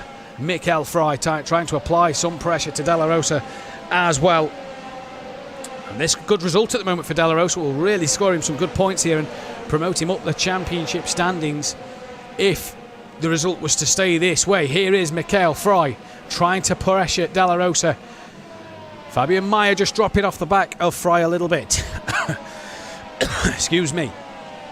De Merbas behind Maier from Marcus Valverde. What a start to this race he's had in his championship rival David Seed down in 11th place, but Michael Fry half a second separating him and De La Rosa. Here is Fry, and look at the concentration on his face. Another driver in Kemptal today, fully focused on the job at hand. Lorenzo Hyder, though, looks a little closer this lap as they come through that final hairpin corner and the run onto the start straight, and he's gained about a tenth through there. And you look at Nico Farland there, already pulling away, breaking that toe so that Hyder can't get on the back of him and use the slipstream. Now he chooses to dive into that slipstream a couple of tenths quicker on the last lap. Does he think about it into turn one? No, but look at the closing speed under the brakes there for Lorenzo Hyder. Oh, and a bit of a wiggle on the exit of turn one, and that has ended that at the moment. Has to carefully rejoin, gets back on, plenty of space to Pleistek, who has a moment behind. Joshua Hyder, his brother, behind then. He's just ahead of Ciro Zambra. And here he's Pleistek up the inside, and a bit of a touch there on Lorenzo Hyder's front wheel, and Pleistek through. Look in the background, Frey and Maier really going at it. Hyder just managing to keep up. Sorry, that wasn't Hyder in that was De La Rosa and Pleistek, who had a little bit of contact then. And for Hyder, all the hard work, and here comes Fry up the inside, fully committed into the right-hander, and job done. Mikel Fry on Marcus Valverde. No, it's not Marcus Valverde, sorry. That is De La Rosa the move was done on. Sinan De Merbas now is up to P5 ahead of De La Rosa. So De La Rosa just dropping down the order a little bit there. And here is Sinan De Merbas from our Racing Lounge in Munich, currently running in P5 at the moment. De Merbas has got De La Rosa right up his gearbox here and really in that slipstream. And look, a bit of a sort of chain of cars slipstreaming each other. And that is Maier and De La Rosa side by side. And I tell you what, I thought Valverde was going to have a little look there, but Maier gets the job done. De La Rosa, and who's that round in the background? I think that is Maier and De La Rosa. It is indeed Valverde and Hyder. And Zambra being promoted. David Seed up to 9th place as well. So a mistake there from Maier and De La Rosa. Was that a bit of contact there between the two of them, promoting several drivers up a couple of places then? David Seed now running P9, 1.1 seconds off the back of Ciro Zambra at this moment. Lap 8 of 21, and there has been some dramas already in this race. Joshua Hyder on the back of Marcus Valverde in that slipstream, coming down towards the hairpin corner. You need to get this right. And he does indeed. 4 tenths off the back of Valverde. Valverde here at the moment being able to score some points over David Seed, as is Sinan De Merbas, as provisionally at the moment they are ahead. Here is Joshua Hyder here in Kemptal, fully concentrated, fully aware of the job he's doing at this moment, and in that slipstream of Marcus Valverde. And here he comes now. Can he pull himself along? A tenth quicker than Valverde on the last lap. Is he starting to just gain that bit of time? Half a second still the gap. The closing speed under the brakes. He gains a tenth there. Did he run a little too deep compared to Valverde? Possibly so. He loses a couple of tenths, couple of hundredths of a second on the exit of the corner. But your leader, Nico Farland, absolutely gone out front from Hyder, 2.2 seconds. He's 2.6 then ahead of Yannick Pleistek in 3rd place. Mikel Fry currently 4th from Sinan De Merbas, Marcus Valverde, and this man Joshua Hyder on screen, who is really getting closer through that middle sector to Marcus Valverde. A couple of tenths separates the two of them now, and look at the pressure he is starting to apply through the Arabiat as they come, and a great run into this right-left section.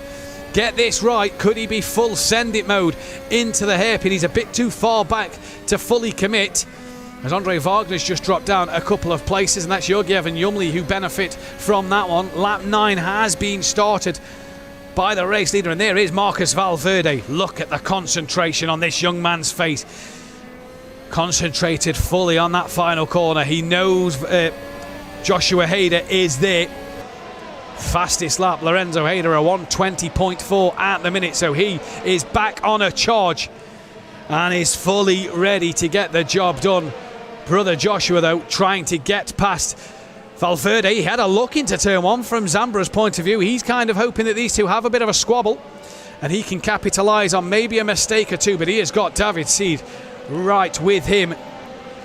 David Seed, patience is the word I'm going to use at the moment. Not seeing any lunges, not seeing any overdriving of the car, just calm, patient race. A little wide there, as I say that, bit of a commentator's curse as he comes through and runs a little wide onto the gravel. And who is that? We've just had a spinner. That is Joshua Hyder, who has had a moment and is off into the gravel, into the wall, facing the wrong way, has to spin it around. And you can hear the frustration here in Kempt Hall as he stays well out the way of oncoming traffic. David Seed now all up in the Ciro Zambra's gearbox. And Hyder really will be frustrated with himself on that one. Meanwhile, brother Lorenzo Hyder within a second now of the leader, so he's on an absolute charge at this moment. David Seed trying to get on the back of Zambra as well. Here's Valverde now on the back of Sinan Demirbaş. Couple of tenths separate them. That is Valverde's best lap of the race. And look at him, fully focused, using that slipstream. Does he pull out? He has a look. I'm right there if you make a mistake. But that cost him a poor run through turn one. Really misses the apex. But he seems to carry the speed through turn 2 and 3 well. And Valverde is absolutely flying at the moment. Best lap of the race for him was on that last lap. The gap, second to first, is 0.6 of a second. Third place is 4.5 seconds back from P2 at the moment. So Pleisztek at the minute, he said in the pole sitter interview that he'd be happy with a P10. Currently sitting third and in good form. And has Hyder made another mistake? You hear the shouts and the cries. Has Hyder made another mistake then? By Hyder, I mean Joshua Hyder. I can't see him stopped on track.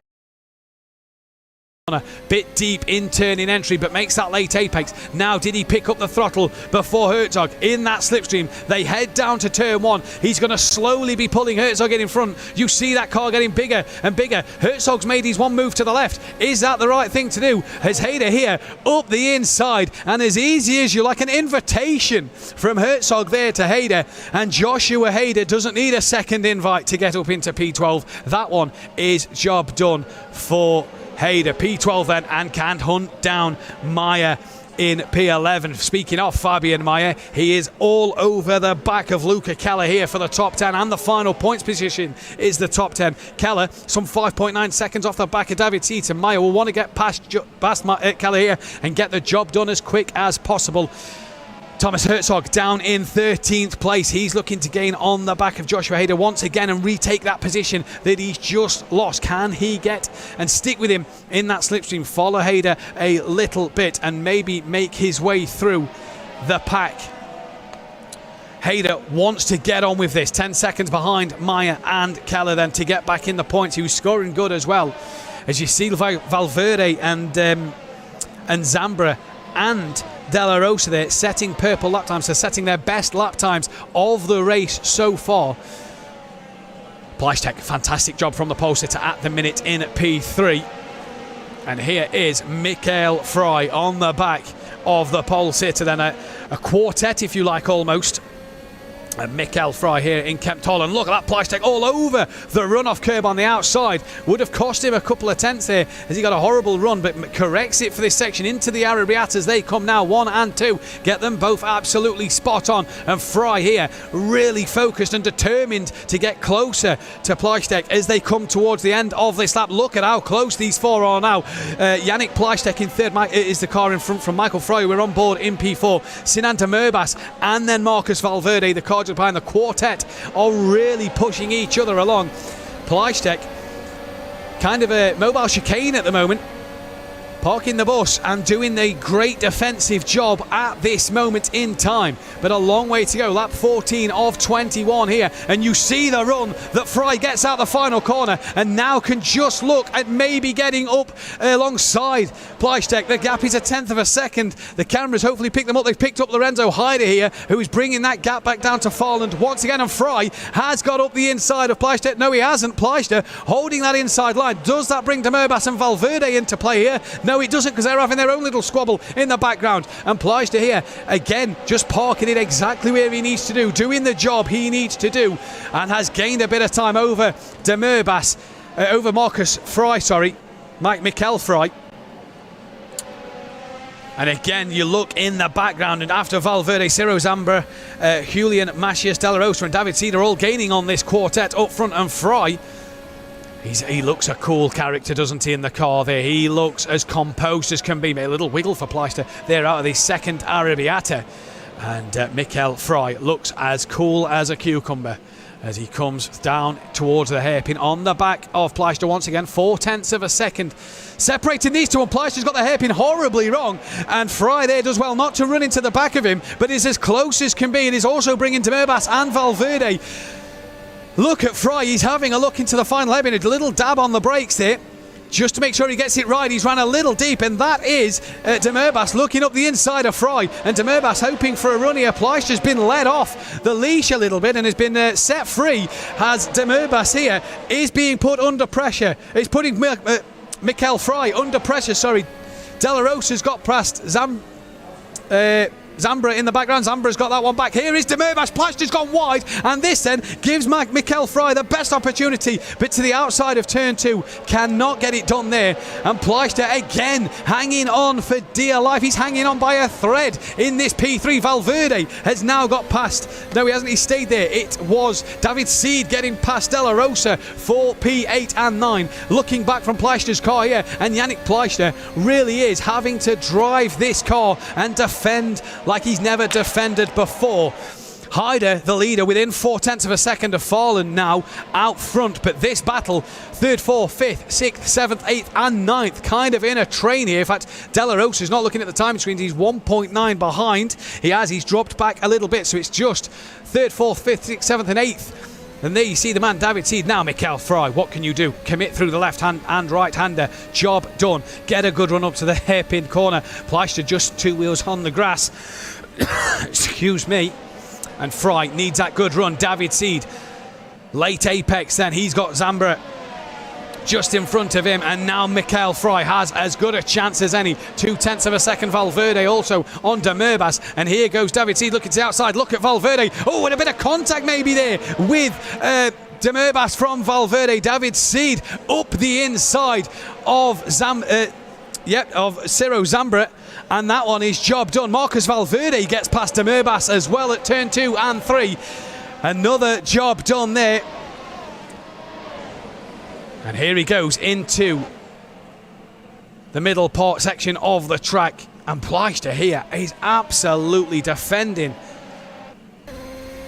brilliantly is Yannick Pleister. Marcus Valverde then up into P5, and just as he got a job done, his championship rival got a job done, and now separating them two is the other title contender, Sinan De Murbas, and here he is, and he is on the back of Marcus Valverde, and who's on the back of him? It's that man David Seed, the man with a million smiles. And through the hairpin they come. This can set them up now for the left-right into that final part of the lap, and Fry once again on the back of Pleister. He has a look into that final corner, can't get the job done. Herzog's back into 12 as Joshua Hayder has dropped down to 14th, and so Yumley's got past as well. Now Fry, is this his best opportunity down to the start straight with lap 18 of 21 here, and Fry looking to make a move on Pleister. Then he's on the outs, he's outside. Pleister defending up the inside. Is he going to be later on the brakes? We currently see Marcus Valverde. We'll wait for the camera to pan around from turn 1, and there is Pleister still with Fry on the back of him. And what a drive, and look at David Seed in the background. He's got clear of De Murbas and he's up to P6, as patient as can be for David Seed. Not the podium places yet, but more points in the bag over Sinan De Murbas to pull clear of him in this championship so far. Pleister, you have to tip your hat to this man. What a defensive drive it was. Top 10 he said he'd take. What a defensive drive from this man in this race on the back foot. Excuse me. Out front, Hayder, 0.7 of a second to Farland as well. Who's that who's made a mistake? Or is that? I wonder if that is our first female competitor then. Francesca Panchi de Benito, who has just gone a lap down. I think that was her keeping out the way on her first start here. David Seed on the back of Valverde, on the back of Fry, on the back of Pleister. Once again, and David Seed, a rare mistake. And well off at the final corner, losing out then to De Merbas and losing out to Ciro Zamba and Julian Macias de la Rosa, who's just got past Zemerba as well. And Marcus Valverde having a look at Mikel Fry, who's having a look at Pleister, and Valverde up the inside will be the outside of turn 2. Can he keep it pinned there? Being forced onto the grass, and they make contact, and round goes Mikel Fry, manages to keep it together. Did he get a bit of a correction from Valverde, who's put himself off? And that's allowed De Merbas, Zambra and De La Rosa to gain another place as well. Verde gets De La Rosa back though. Did De La Rosa make a mistake then? I think David Seed, yes he has got past De La Rosa once again. Lap 19 of 21. We're coming to the finale of this race.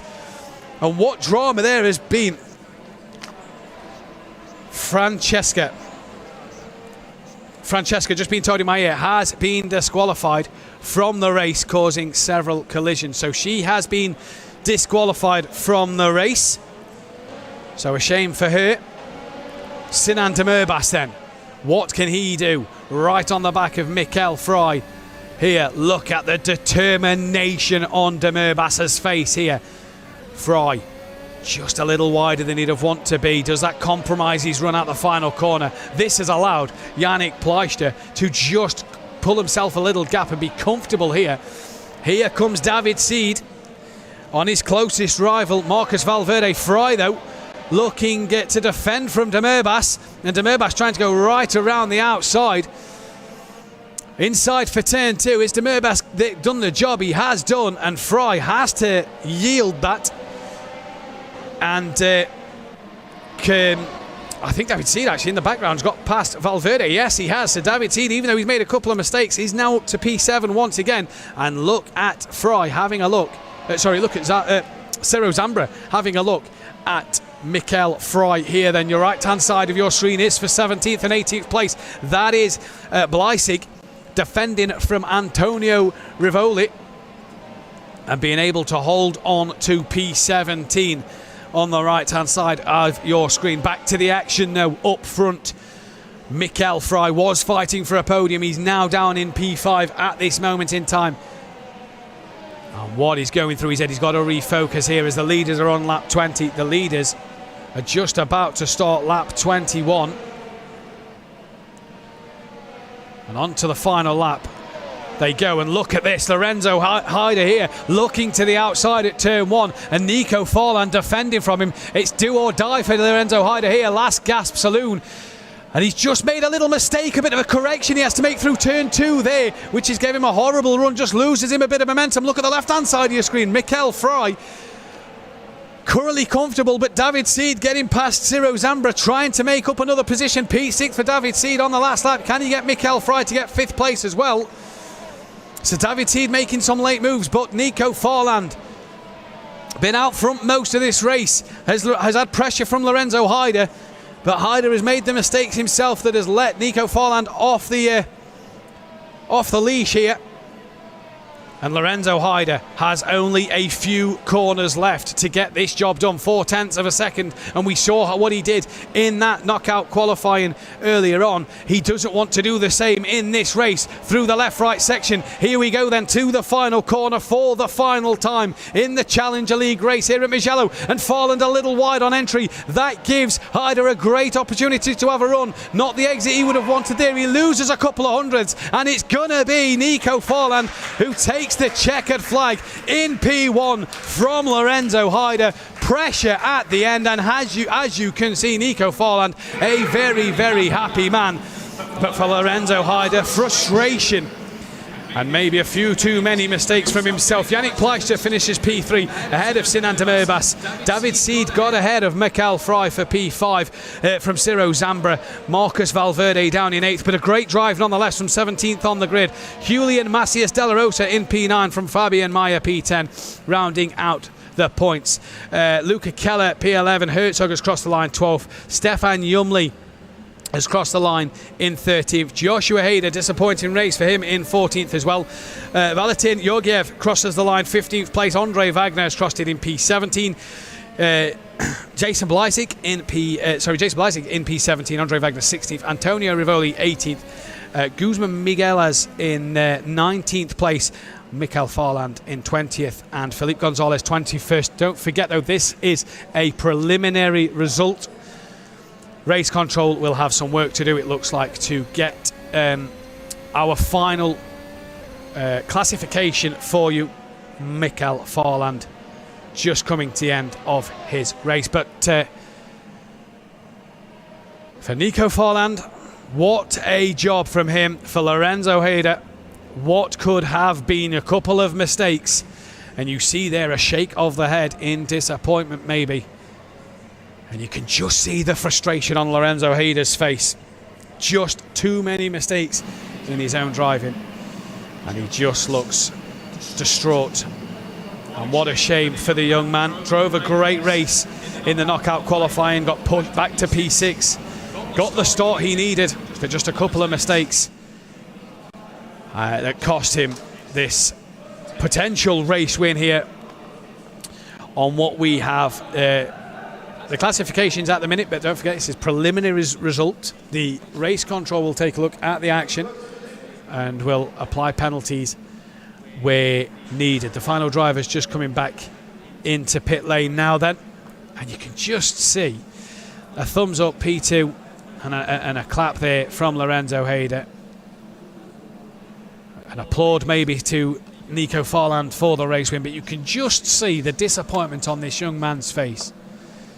Gave it everything in that race and really has got a look about him that says, I could have done better. I could have got that top step on the podium. I could have won this race. But could have, would have, should have, as they say. And here is Yannick Plachter once again. And we spoke in the pole sitter interview. You said you'd be happy with a top 10. That's a podium. Yes. Yes, I don't know how to say it. I have no words right now. Like, it was so crazy. It was so intentional. It was crazy. An absolute fantastic defensive drive from yourself. A lot of pressure you had a lot of pressure you came under in that race, but you managed to hold on to it. Yes, I don't know how, but I keep the focus on the track, and yeah, it was amazing to drive against these great drivers like Lorenzo and Meyer did a very good job, but yeah, it was very nice. Not a bad first weekend for yourself, a pole position and a podium to end the day. Again, you've just got to be chuffed to bits. Yes, I don't know how to say it. I came with no, I don't know the word, with no intentions on the race. Like, let's drive. Yeah. At time, like, yeah. Don't, yeah. Well done. Well done, yes. Yannick. Congratulations on your P3. Enjoy it.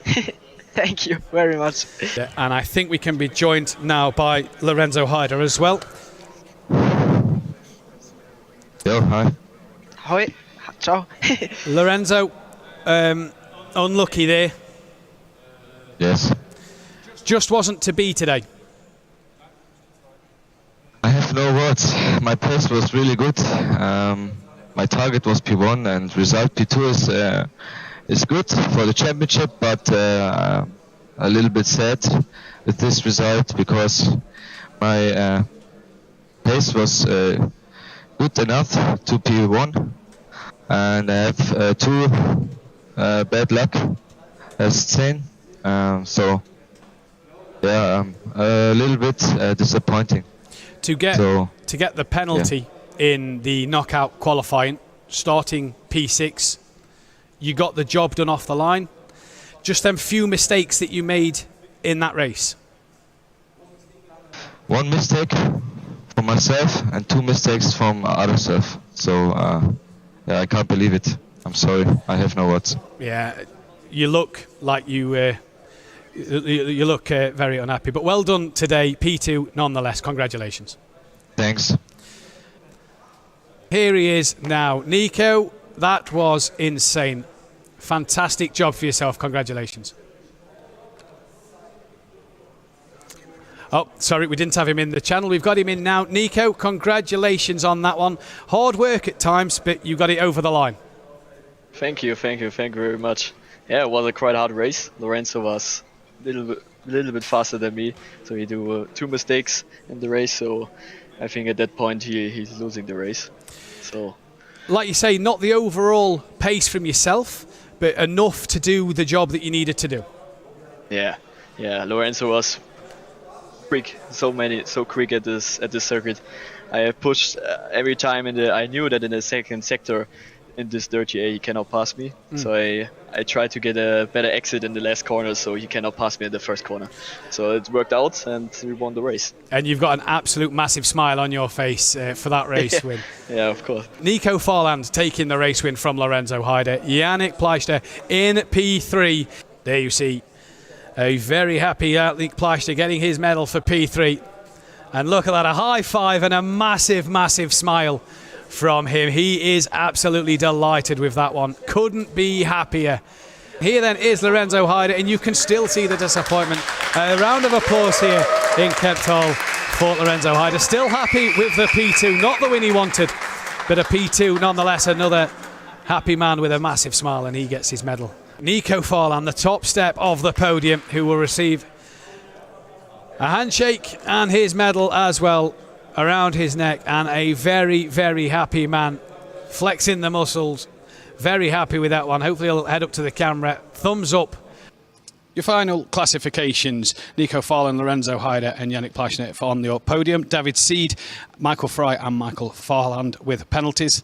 Felipe Gonzalez as well dropping down the order. The standings are like this: David Seed, Marcus Valverde and Sinan de Merbas in the top 3. Yannick Pleister on the points for the first time this season after his good 3rd place. And a point this season as well for Luca Keller, bringing up the final point standings with everybody else on 0.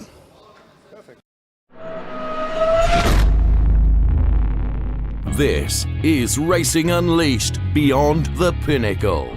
Now we can go racing. Who is going to be king of the late breakers? ¡Wow! ¡Qué adelantamiento! Speed up the bremses. Michael Speedle is throwing absolutely everything at this, including the kitchen sink. Tremenda pelea.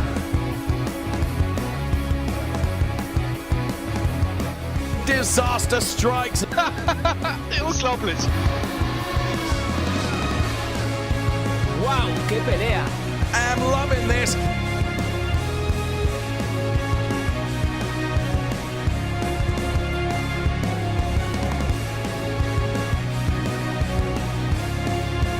Look at this. Absolutely brilliant stuff. This is Racing Unleashed.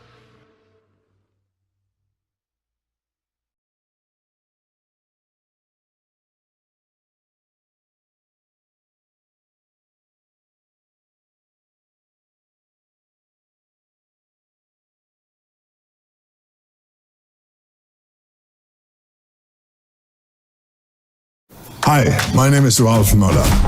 I'm the Chief Fitness Officer of Racing Unleashed. For esports, sim racing, physical and mental fitness is important. 30 to 60 minutes of exercises per day are important for your success. Use your bike instead of your car, or just take a walk.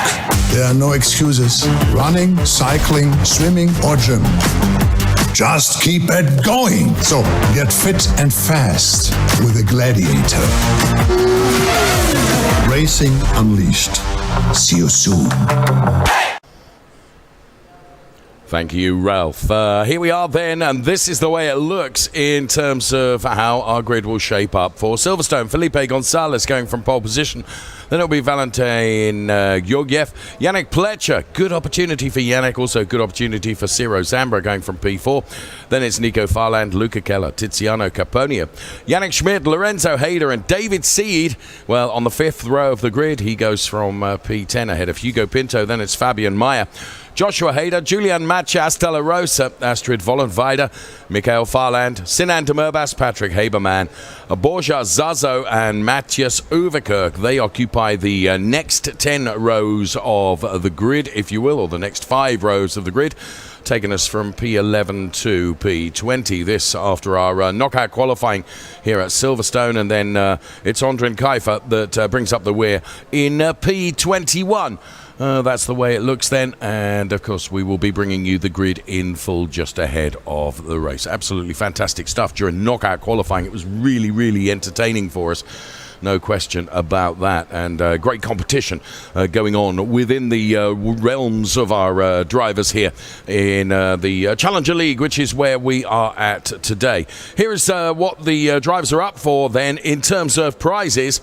And here you can see how it's split across the Challenger League and also the Racer League. Big, big money to be had by all the competitors in the Racing Unleashed program. Over 200,000 Swiss francs up for grabs in prize money. And he who banks P1 today, as you can see in the Challenger League, banks 500 Swiss francs. Over the course of the season, it's a big amount of money. So something like just over 200,000 Swiss francs up for grabs for the total prize fund across the 2 leagues, the Challenger League and the Racer League in Racing Unleashed. And of course, there is a fun league as well. Hold on to your hats. We're about to go racing.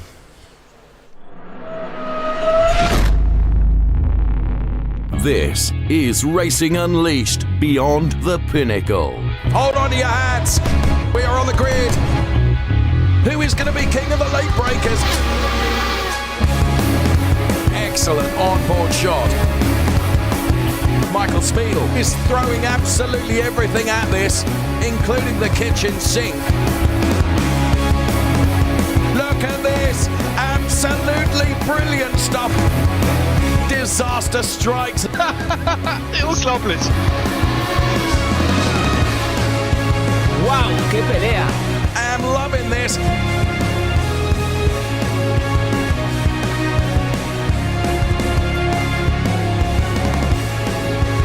Take your hat off and give him a bow. He's already in the lead, and now he can sail off into the sunset. This is Racing Unleashed.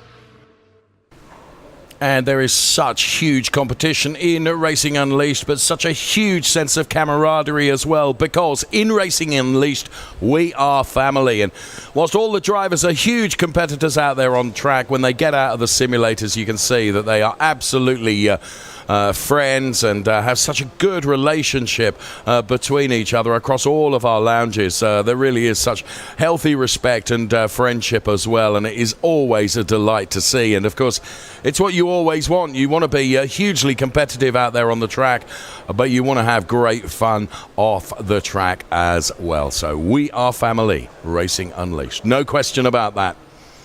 Green and go! Here, you are not just a lone fighter in a tough sporting competition against the other racers. You may be alone in the cockpit, but in the lounge you will quickly find friends. The focus is on having fun in the joint sporting competition. It has a family character, and indeed many families come to Racing Unleashed. I might have had some sim racing experience once or twice before that, and then I drove at Racing Unleashed. At some point I was told that competitions also take place here.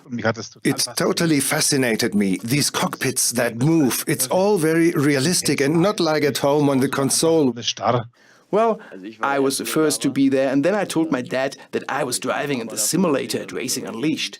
Then he looked at it too, drove it once, and then very quickly he got the gold card. Sehr schnell das Goldpaket geholt. But first I had bronze, then silver and then gold right away, because I realized that I wouldn't get very far with bronze. Absolutely fun level. There is level 100. We are addicted. When the father with a son found new family similarities through Racing Unleashed. Karl Hirsch is always there when Sebastian Hirsch is chasing points. I absolutely love watching him to try to improve his time and beat his old records. And Sebastian Hirsch has gone through a radical fitness regimen, found new interests with Racing Unleashed, played sports, true to the motto of our Chief Fitness Officer. Get fit and fast with a gladiator. Family brings you together very strongly. When I think back to Sebastian 2 or 3 years ago, he was at home, I'll put it this way, as a couch potato and wasn't really fascinated by anything. And then he discovered this topic of motorsport and then said, okay, I want to do that. I'll change my whole life for it, and took a huge step. Michael Schumacher was the first to recognize that the fittest people simply have advantages over other people. It completely changed my whole life. Mein ganzes Leben komplett verändert. The Hyder brothers also live for motorsports. From an early age on the go in karts, they celebrate great success there. Together in one team, driver change among brothers, victorious in the Kart Series German Team Championship. The Hyder brothers. We have a great relationship. We go through thick and thin, and we support each other as best as we can. And when you have that kind of cohesion, it's all the more important to have that kind of goal. You have 100% trust. You know, okay, this person is giving everything now. I also think that we would never be that good at the level we are now, and we couldn't have taken each other further. And so we step up and push each other almost to the limit in the fight. But always fair. The success also comes at Racing Unleashed. In the last 3 races, 3 podiums for Lorenzo Hyder. The last even as a guest driver in the Racer League.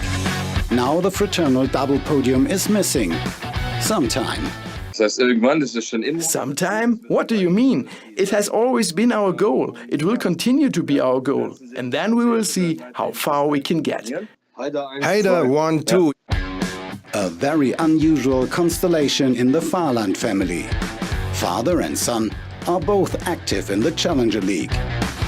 That was always our dream, and that's something that is really easily possible here. And you won't find that anywhere else. Ist, glaube ich, auch schon ganz cool, wenn man competitive. It's really cool when you can race completely against each other and also compete with each other.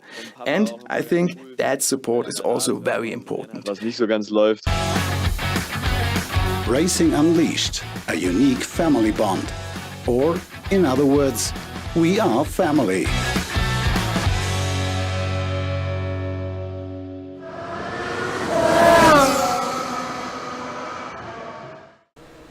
Hugely competitive out there on track, real family friends off the track. So there you could see, and what a great film that was. So we are family. Right, going from P21, Ondren Kiefer then with the loudest shirt in Racing Unleashed this weekend. There's no question about that. What can he do from P21 on the grid? We are bringing you our grid animation for the race to come here at Silverstone. Matthias Uverkirk then to the right-hand side of your picture goes from P20. Borja Zazo going from P19 on the grid. So that is the 10th row of our grid at Silverstone. To the 9th row, where we find Patrick Haberman, who you may recall started the knockout qualifying P1. He completes the qualifying P18, and Sinan Demirbaş, he goes from P17. And Sinan then involved in losing out a load of positions. Now, first part of the Fahrland family is Michael. He goes from P16. Really rather lovely kiss from his partner there to wish him well. And then it's Astrid Vollenweider going from P15. All smiles as well. They're situated in our lounges in Munich and Calm, respectively.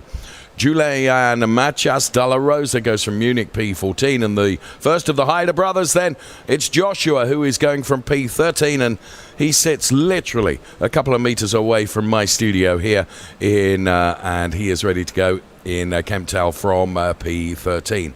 We continue our look through the grid then, and Fabian Meyer then, he's going from P12 in Munich, and Hugo Pinto is going from P11 on the grid. So Hugo Pinto based in Madrid, and Fabian Meyer is in Munich.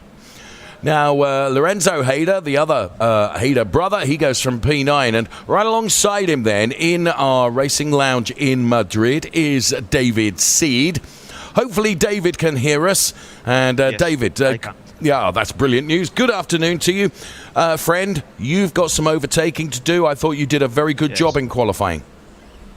Well, I'm not very happy with my pace in knockout, but I hope I can get a good finishing place in the race.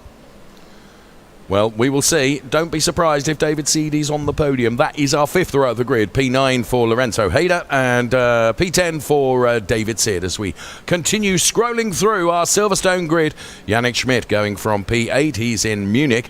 And then Tiziano Caponio, who I spent an enjoyable few moments with just before coming up to my studio, and he managed to spill my entire cup of tea over me. Thanks, Tiziano.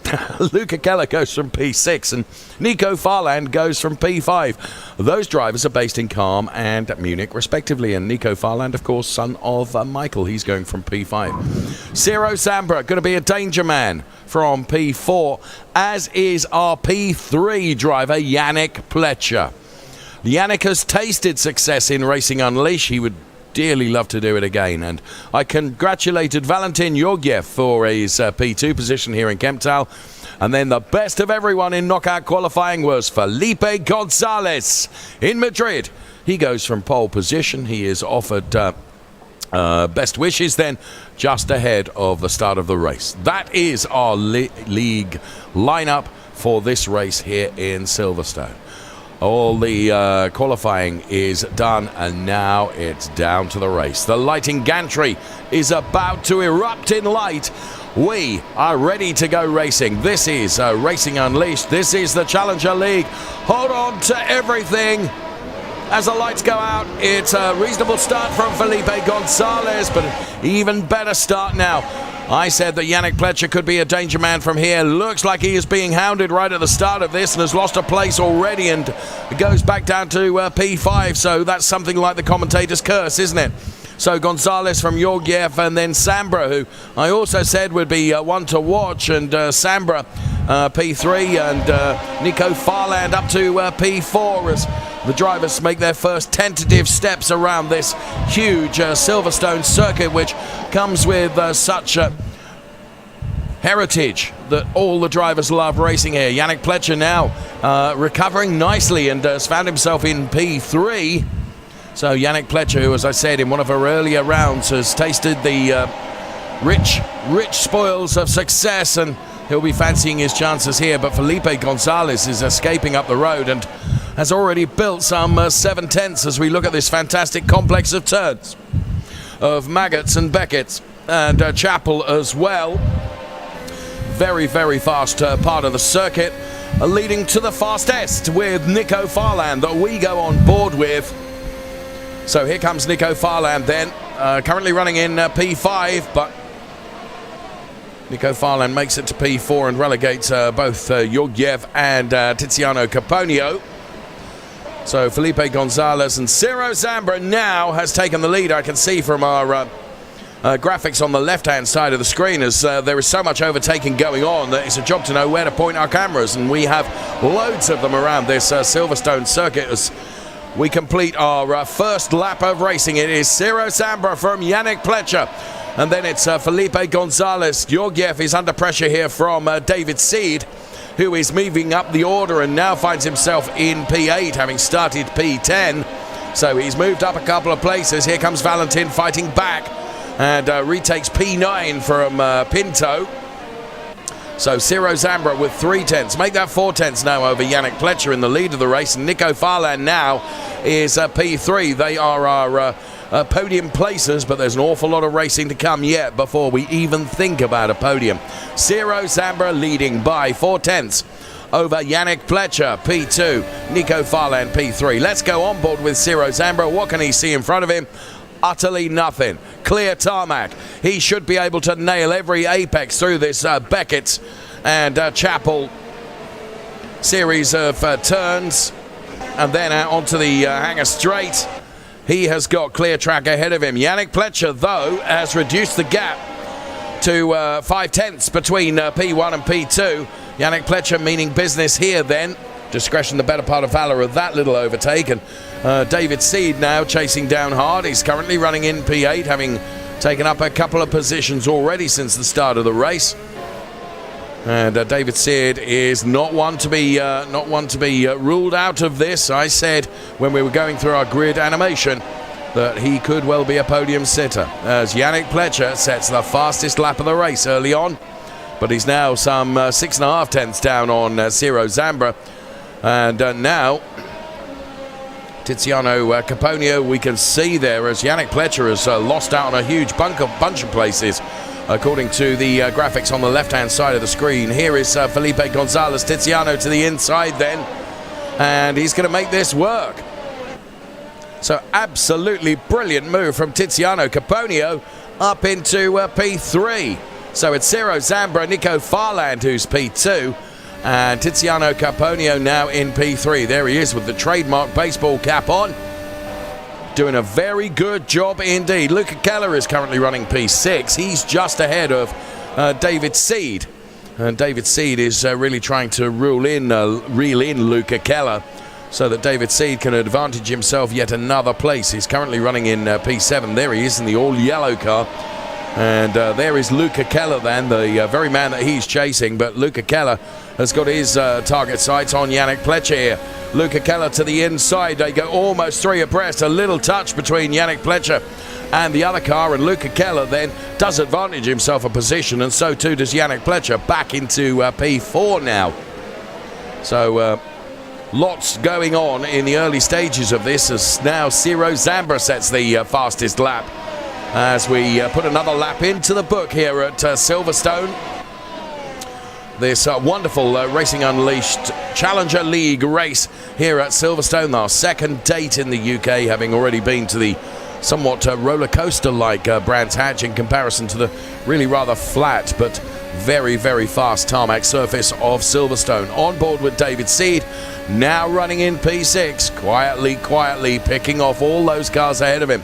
BRDC Clubhouse to the right-hand side as he brakes now, and then into the old National Pit Straight here at Silverstone.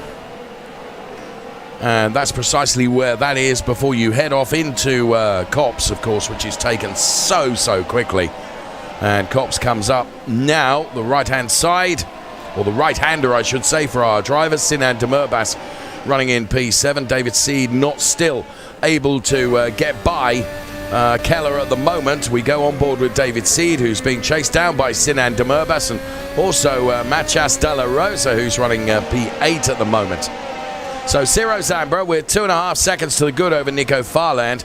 Then it's Tiziano Caponio with a brilliant P3 at the moment.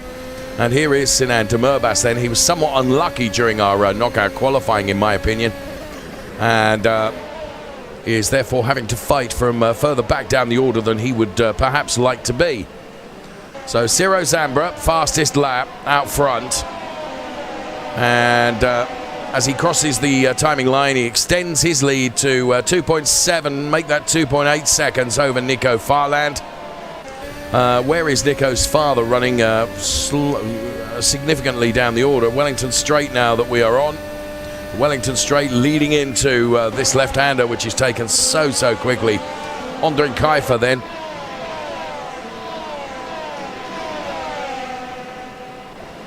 So Michael Farland running in P18 at the moment with his son Nico in P2.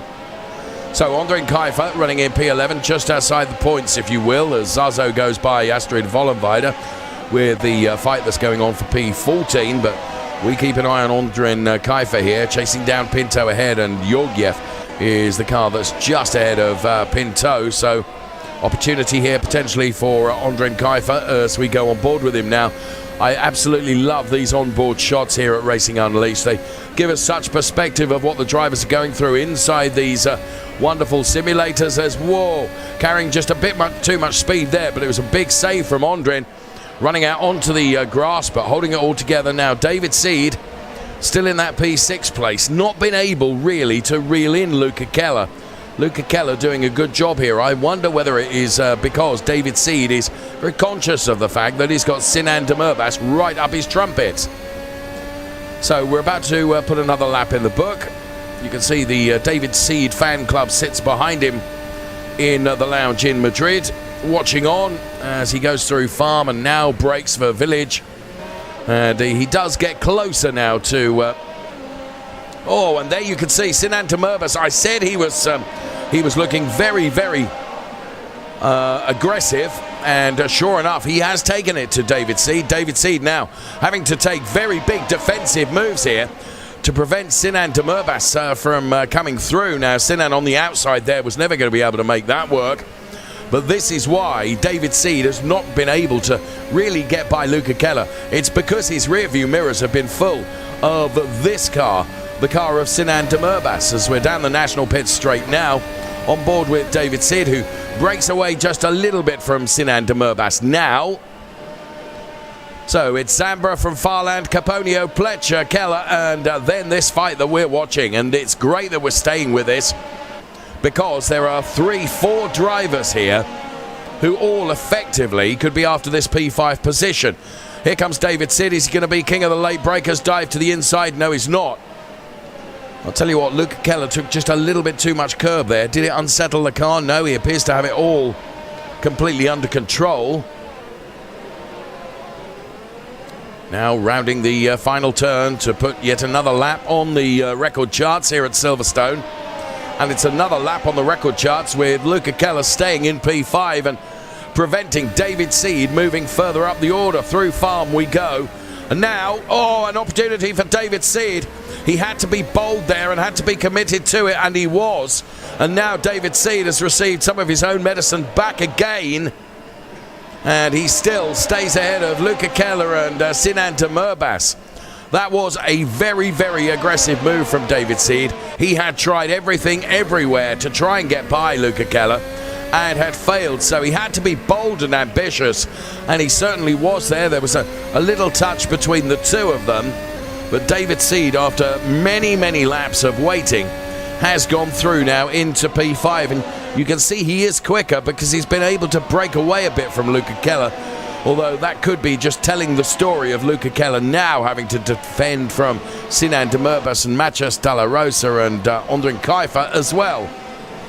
So there is Sinan Demirbaş, and David Seed then has really broken away by 5 or 6 car lengths between this little gaggle of cars that are contesting this P6, 7 and 8 position. And we're on board the P8 car now of Matías Dalla Rosa. We're on lap 7 of 20 here at Silverstone, and whilst all this has been going on, Ciro Zambra has just been quietly going about his business in the lead of the race. This is Julian Matías Dalla Rosa, based in Munich, in our lounge there. Carries so much speed through farm. Absolutely not letting off at all. Great driving from all of our drivers. Zambra from Farland, from Caponio, the top 3. Then it's Yannick Pletcher, David Seed. Then this gaggle, this Luca Keller, Sinan Demirbaş fight that's going on with Matías Dalla Rosa and Kajfer, and also Lorenzo Hyder trying to buy into it as well.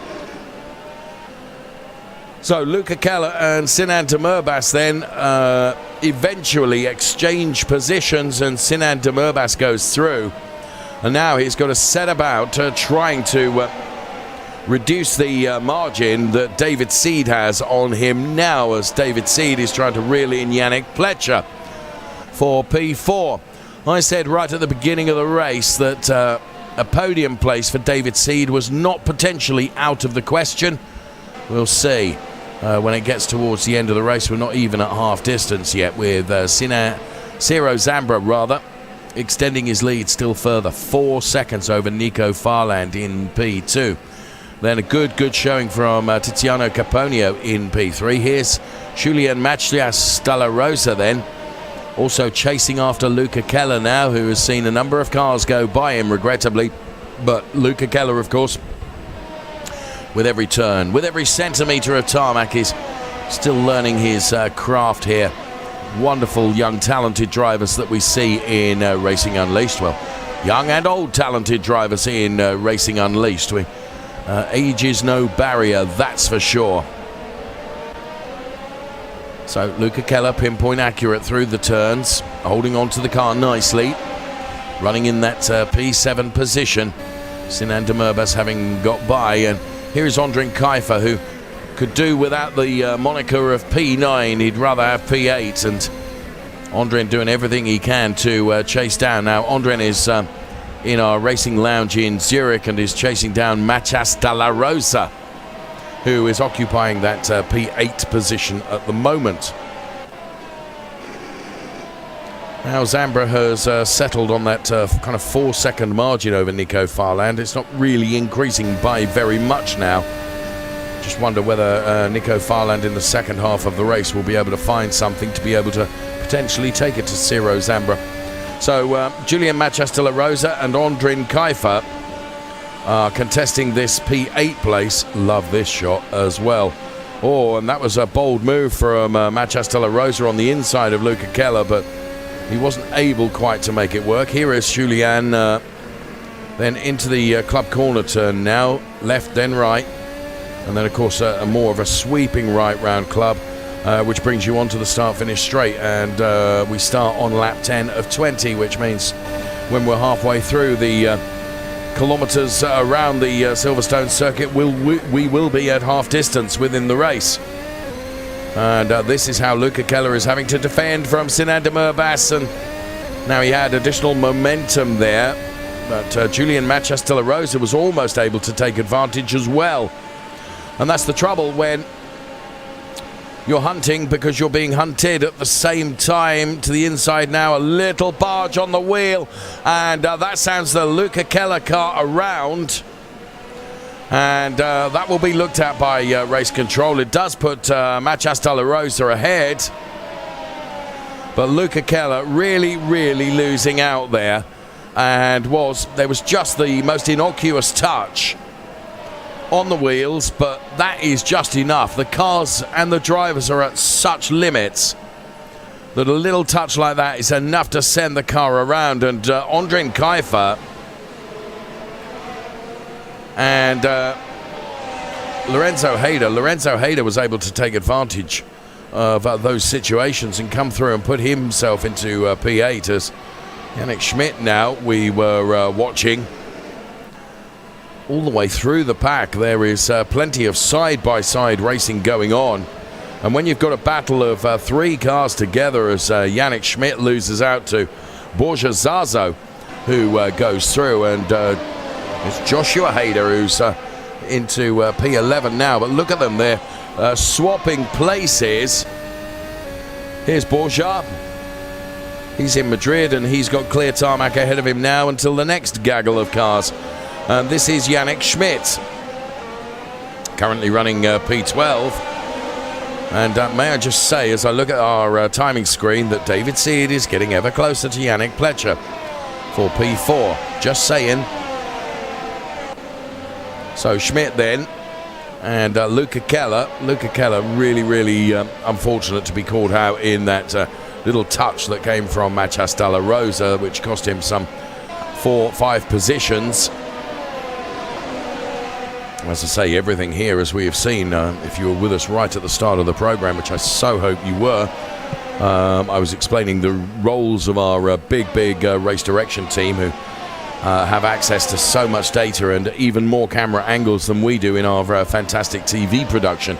But they take a look at everything, and there'll be various little incidents that they'll be viewing at the end of the race, I feel sure. Zambra, Farland, Caponio, the top 3. This is Hugo Pinto. He's currently P14. He's got the disadvantaged Luca Keller in front of him, but he's also got Borja Zazo right behind him.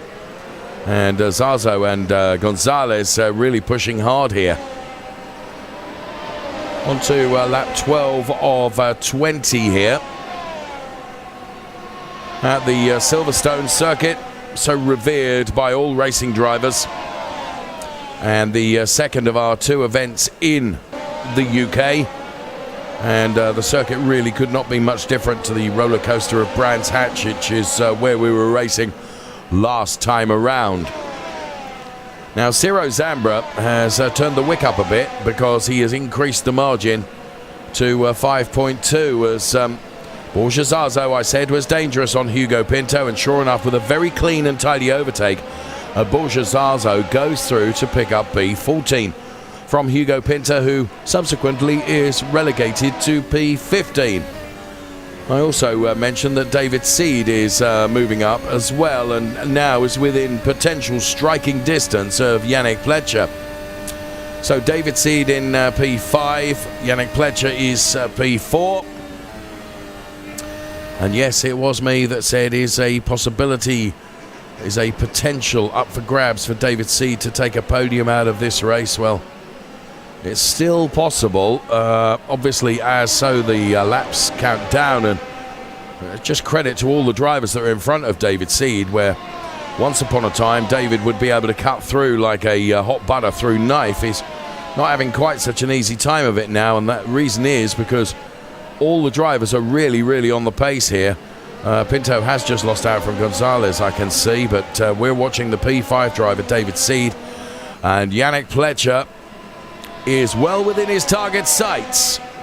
So here comes David Seed. He probably needs another couple of laps, just an inch further forward. Let's take a look from the back of the cockpit of the Yannick Pletcher car at the chasing David Seed. Now, Yannick will be more than well aware of the fact that his rearview mirrors are filled with the yellow of David Seed's car. This is Yannick Pletcher. I love Yannick's facial expressions when we get this wonderful split screen shot of Yannick around the circuit. There's Joshua Hyder, nearly in a points paying position. There's just Valentin Georgiev preventing Joshua Hyder from being in P10 at the moment. So here's Joshua then, through that really fast sequence of turns that everyone loves here at Silverstone. And then you close it out with Chappell. Get the draft from the car in front. Under the bridge, Josh goes side by side with Valentin. Has he got enough to be able to close the door before Stowe? Well, he has to use opposite lock to control the slide, and actually in his bold ambition to move up a place, he loses a place, and in fact, it's Yannick Schmidt who is able to take advantage and just, oh no, and well, this plays nicely into the hands of Joshua Hyder as Zazo and Schmidt. Here's Joshua Hyder. You can see him just take a glance at the rearview mirrors to see what was going on behind, but he's of course more concerned with what's going on in front of him. So it's Zazo, Schmidt, Keller, Georgiev, a big loser there, and Joshua Hyder now with Borja Zazo, who has really been motoring during the course of this race, beginning to pursue Josh Hyder into that top 10. Now broken into the top 10 and running in P10, but is having to stick his elbows out and defend from Josh Hyder. Here is Borja Zazo. He's having to defend against Borja Zazo, I should say, and Borja looking very, very determined, running in P11 with Joshua Hyder, who's just managed to build a margin of comfort of maybe 2 or 3 car lengths over Borja Zazo. This is Yannick Pletcher. Watch the facial expressions, they're great, as he's continuing to really enjoy this race in P4 and has not been affected by David Seed closing in on him. It's not made him make any mistakes. Equally, Yannick, to be fair, has not been able to get closer to Tiziano Caponio. There is Tiziano in the red car. You can just see to the very left-hand side of your picture. And then a focus of those three right in the middle is Yannick Pletcher, who is hunting, but probably he's being hunted a bit more by David Seed, and Yannick Pletcher ever more aware of that, and therefore driving in a style and manner which remains quick but also is quite defensive. National pit straight now for David Seed. Now just hold on as we go through this corner with such speed, heading up towards that complex where you take the curb in, curb out, curb in, curb out. Sounds something like a Pilates exercise, does it not? Under the bridge then, and David Seed trying to reel in Yannick Pletcher, but Yannick Pletcher has got such a good turn of speed. The car is set up perfectly for this Silverstone circuit, and he remains steadfast in that P4 position. Not really able to take the fight to Tiziano Caponio, and these three kind of out on their own a bit because Nico Farland is far up the road, as too is our race leader. Lorenzo Hyder we're on board with right now. He's running P8, and Lorenzo completes another lap of the Silverstone circuit. Lorenzo and Joshua then are brothers and fantastic ambassadors, if you will, for Racing Unleashed, as indeed all the drivers are. And as we saw with our wonderful film, We Are Family, great camaraderie. It all disappears when, of course, the guys get into the simulators and they go out on track. But once they're out of the simulators, great camaraderie and friendship between all our competitors. Ciro Sambra, 5.6 seconds to the good. David Seed. Well, Yannick Pletcher has just broken away a little bit from David Seed now, so Yannick is certainly not. Sometimes a driver just begins to lose concentration when they know that someone who's hugely successful is behind them, but fair play to Yannick Pletcher. He's not been upset or put off by the fact that David Seed is chasing him down, although Seed does get closer now. So David Seed then, who going into this race was leading the Drivers' Championship, and I really rather suspect that with Nico Farland banking the P2, even so, will still be leading the championship at the end of the race if everything finished as it is now, with David Seed in P5, which is a good points paying position, but I don't think necessarily this is all over yet. Of course, tyre degradation is beginning to play a part as we are on lap 17 of 20. The tyres have been put through the hugest of heat cycles during the course of the race, and the degradation is probably now beginning to be felt by the drivers, who you may see them sliding around the track just a little bit more as the traction and grip that was afforded to them right at the beginning of the race has dipped away somewhat. And that might be why David Seed is just not... I mean, he, of course, has had to do more overtaking than a lot of drivers, and you can see his curb use is greater than that of Yannick Pletcher ahead, and that, I think, as Yannick Pletcher now goes for P3 to the outside of Tiziano Caponio. It's a long way around this turn, but that was a brilliant overtake from Yannick Pletcher, and I really didn't see that coming. So Yannick Pletcher goes through to pick up a podium place from Tiziano Caponio, who is here in Kemptal, and now Tiziano will be feeling the heat of aggression, if you will, from David Seed, who we're on board with now. And sure enough, David Seed up the inside, almost as if we'd cued that perfectly by script. David Seed goes through on Tiziano Caponio. Perhaps Tiziano is suffering from grip issues more than the other drivers. So Yannick Pletcher at the moment has the final podium place. Now, I rather fortuitously said that I felt David Seed is capable of a podium finish, despite his P10 starters. Lorenzo Hyder and Aldrin Kiefer are having a big battle in for P8 and P9. So Tiziano Caponio losing out to both Yannick Pletcher and David Seed. And Yannick Pletcher with 0.4 of margin over David Seed. It's not good for Yannick Pletcher, who will be sticking his elbows out. There is Tiziano Caponio, who might be actually being quite clever here and just thinking, right, I'm going to let these two fight and be ready to try and pick up any pieces should the fight all go awry. Georgiev has just got by Gonzalez for P15, incidentally, as we are on lap 19 of 20. And here comes David Seed's attack then. for the final podium place to the inside of Yannick Pletcher. There is a touch between the two of them. It was another aggressive move from David Seed, and Yannick Pletcher is having none of it. Naff off might have been the expression used by Yannick Pletcher. You're going to have to try harder than that, David Seed, he says. And what did I say about Tiziano Caponio? Just as David Seed goes around, David Seed loses the back end of the car. Such was his quest to try and get by. He lost out the back end of the car, and that relegates him now to P6. So Yannick Pletcher now is under threat from Tiziano Caponio.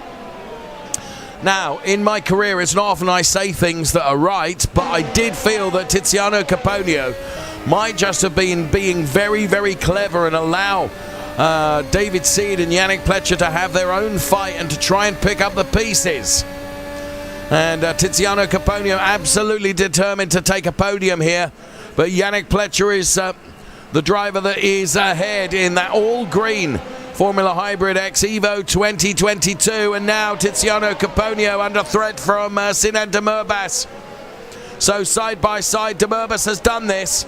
Demurbas was just on the right line as we start the final lap of this race at Silverstone. It all livens up really rather nicely because David Seed has come back here.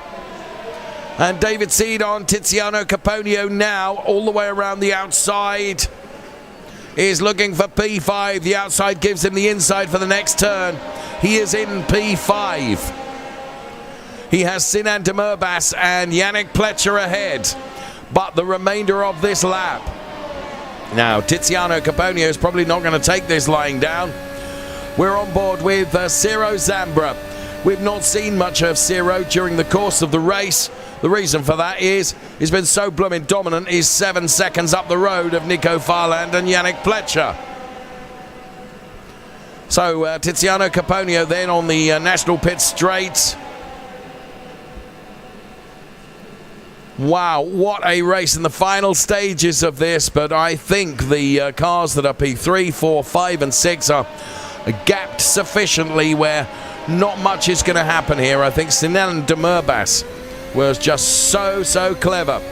But a commanding victory from Ciro Zambra, who crosses the line and takes the win. A brilliant drive. Ciro based in Zurich. Nico Farland takes a very good P2. And there you can see Nico being congratulated there. And it is Yannick Pletcher that is able to take P3. So a podium for Yannick Pletcher ahead of Sinan Demurbas. Yannick Pletcher will be thrilled with that. And there you can see his facial expressions change to one of joy. And so the order is Zambra from Farland, Pletcher. Then it's Demurbas, Seed, Banks P5. Tiziano Caponio, Mathias de la Rosa, Kiefer, Lorenzo Hyder and Joshua Hyder. So the two Hyder brothers P9 and P10. Hugo Pinto banking P13. This is, of course, how it finishes on track. Doubtless race control will take a look at everything and just make sure that they're happy before we bring you the full and confirmed results. But wow, what a race here at Silverstone. And what a win for Ciro Zambra. A P2 for Nico Farland. P17 for Michael, his father. There's Astrid Vollenweider. So the order remains on the left-hand side of your screen, just as the cars are on their slowing down lap and heading back into the pit lane. There is Astrid Vollenweider then. Creditable P18 for Astrid, P19. It was Gonzalez that took P18 in the end. So Silverstone has played host to a very, very good race in the Challenger League. There is Lorenzo Hyder. Now you can see just how much is taken out of these drivers inside the cars. And I would suggest that Lorenzo was not altogether happy with something. And you can see one of our race directors here just taking a look at the steering wheel there. And Lorenzo will be jumping out of the simulator now just to the left-hand side of me. And see how much physical, a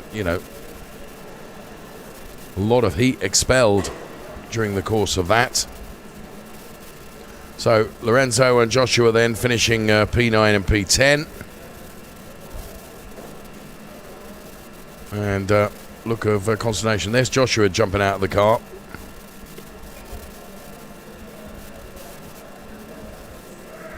Can't quite listen in to what they're saying.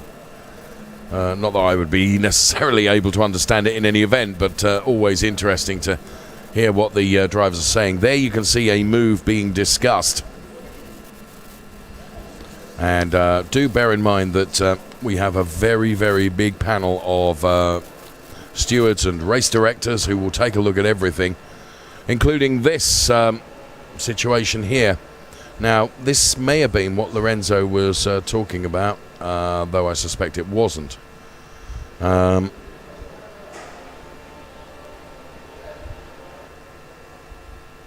3 into 1 won't necessarily go, and indeed it didn't go. This is Michael Farland. First of all looked at the inside, then looked at the outside,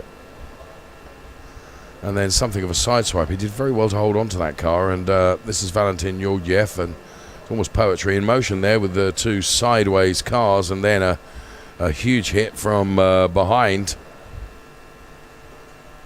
So all of these incidents will be looked at by race control, who will decide whether any penalties need to be awarded before we get the full and confirmed result. What I would suggest is, I don't think, as we look at Hugo Pinto, I don't think we've seen anything that would perhaps cause problems with the top 3.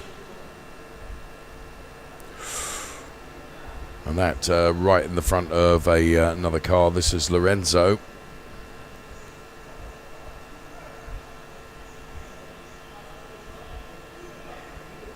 Yep.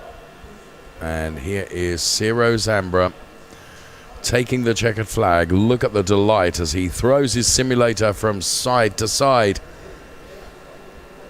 That puts some pressure on the steering column bearings. Well done, Ciro. And there you can see various discussions going on at the end of that race. And there is Thomas, who's not racing today because he's literally just returned from holiday.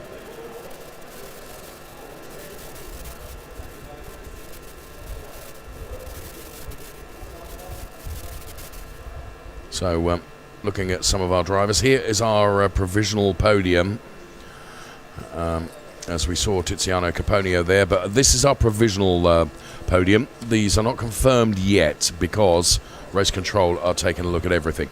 Ciro Zambra will be on the top step of the podium, Nico Farland will be on the second step of the podium, and Yannick Pletcher will be on the third step of the podium.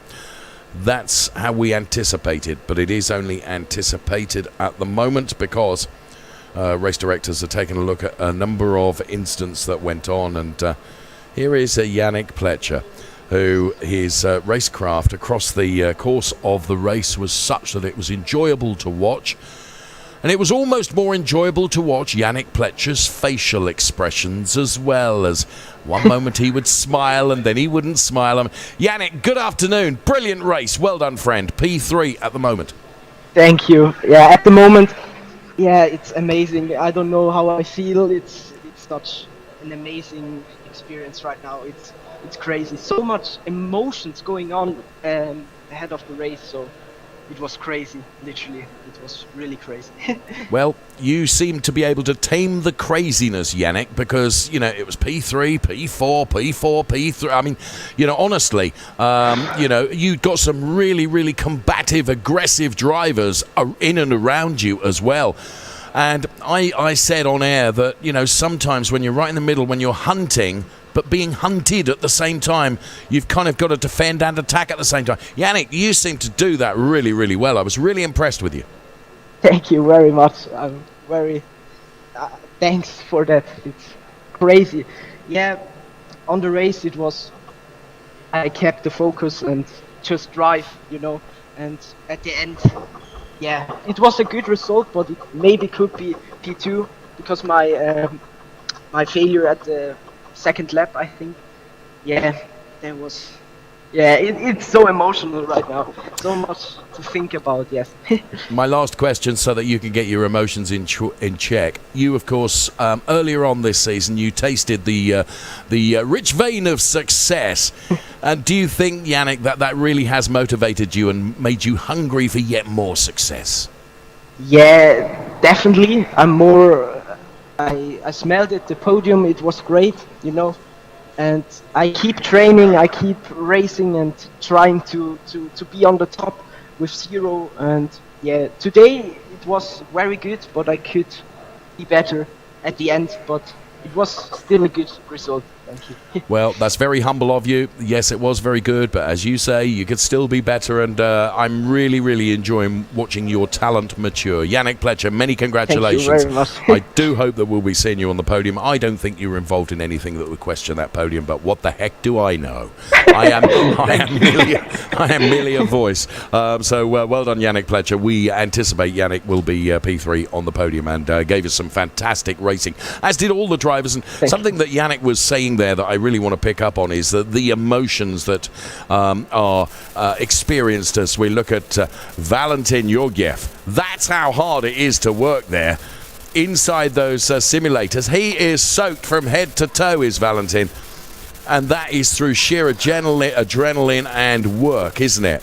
And Valentin, just taking a look at that, there is race control. So as I was saying, I want to pick up on something that Yannick said, and that is about the emotions, because we saw earlier on with that wonderful film, We Are Family, as there is fantastic camaraderie, as you can see, and there is a fantastic driving from a father and son combo, the fearless Farland family, and it's Nico Farland who, of course, has done a brilliant job today. He's in Munich. Nico, good afternoon. That's a brilliant P2. Congratulations. Hello. Thank you very much. I'm pretty happy for this result because I needed the points. Congratulations, first of all, for Zero.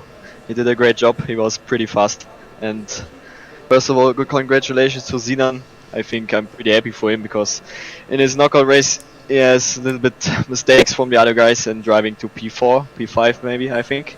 So great job for him, and I'm pretty happy. Good, I'm glad you're happy. You deserve to be happy because you conducted a brilliant race, and what I really like is the fan base that you seem to be creating, Nico. Because Go Team Farland, it says right behind your simulator. Yes, I hope so. Yeah, no, it does. And incidentally, if you want to join the Nico Farland fan club, I'll give you the website address because I'm sure there is. Thank you. So you have to join too. So. Oh, okay. Nico, of course, Silverstone is a really, really demanding circuit, and we saw Valentin Georgiev out of the simulator just a few moments ago, literally sweating from head to toe. Yes. I just want you to explain to our audience, it's not an easy life sitting in that simulator. You work really hard, don't you, Nico? Yes, I work really hard. 4 weeks in training. So the last 4 days I was training with Smidl and Angelo, the Racer League guys, and they gave me that credible tips to drive faster and constantly in the race, and I think it's worked out. Hard work, and I'm sweating right now. So yes, I don't doubt you are. My last question to you, Nico, because I know you want to be celebrating, but this is a wonderful opportunity that Racing Unleashed provides, and we saw this in our We Are Family film. How much of a thrill is it to race with your old fella as well, because he's out there on track too? Yeah, it's really cool because I'm happy for him. I hope he had a good race. I don't speak with him after the race, but I hope that he have a good race, and I hope that he done no mistakes because he's very nervous when he's driving. But oh, really? I appreciate it when he's driving and he's qualified, because he was very nervous that he's not qualifying for the race, but he was qualified, and I'm pretty happy for him. Well, that's wonderful to hear. Nico, congratulations. Well done on your, Thank you very much. I should say, provisional P2. I'm sure you've done nothing that would mean race control would look at that, but we're looking forward to seeing you on the podium. No, you're fine. I'm sure. Okay.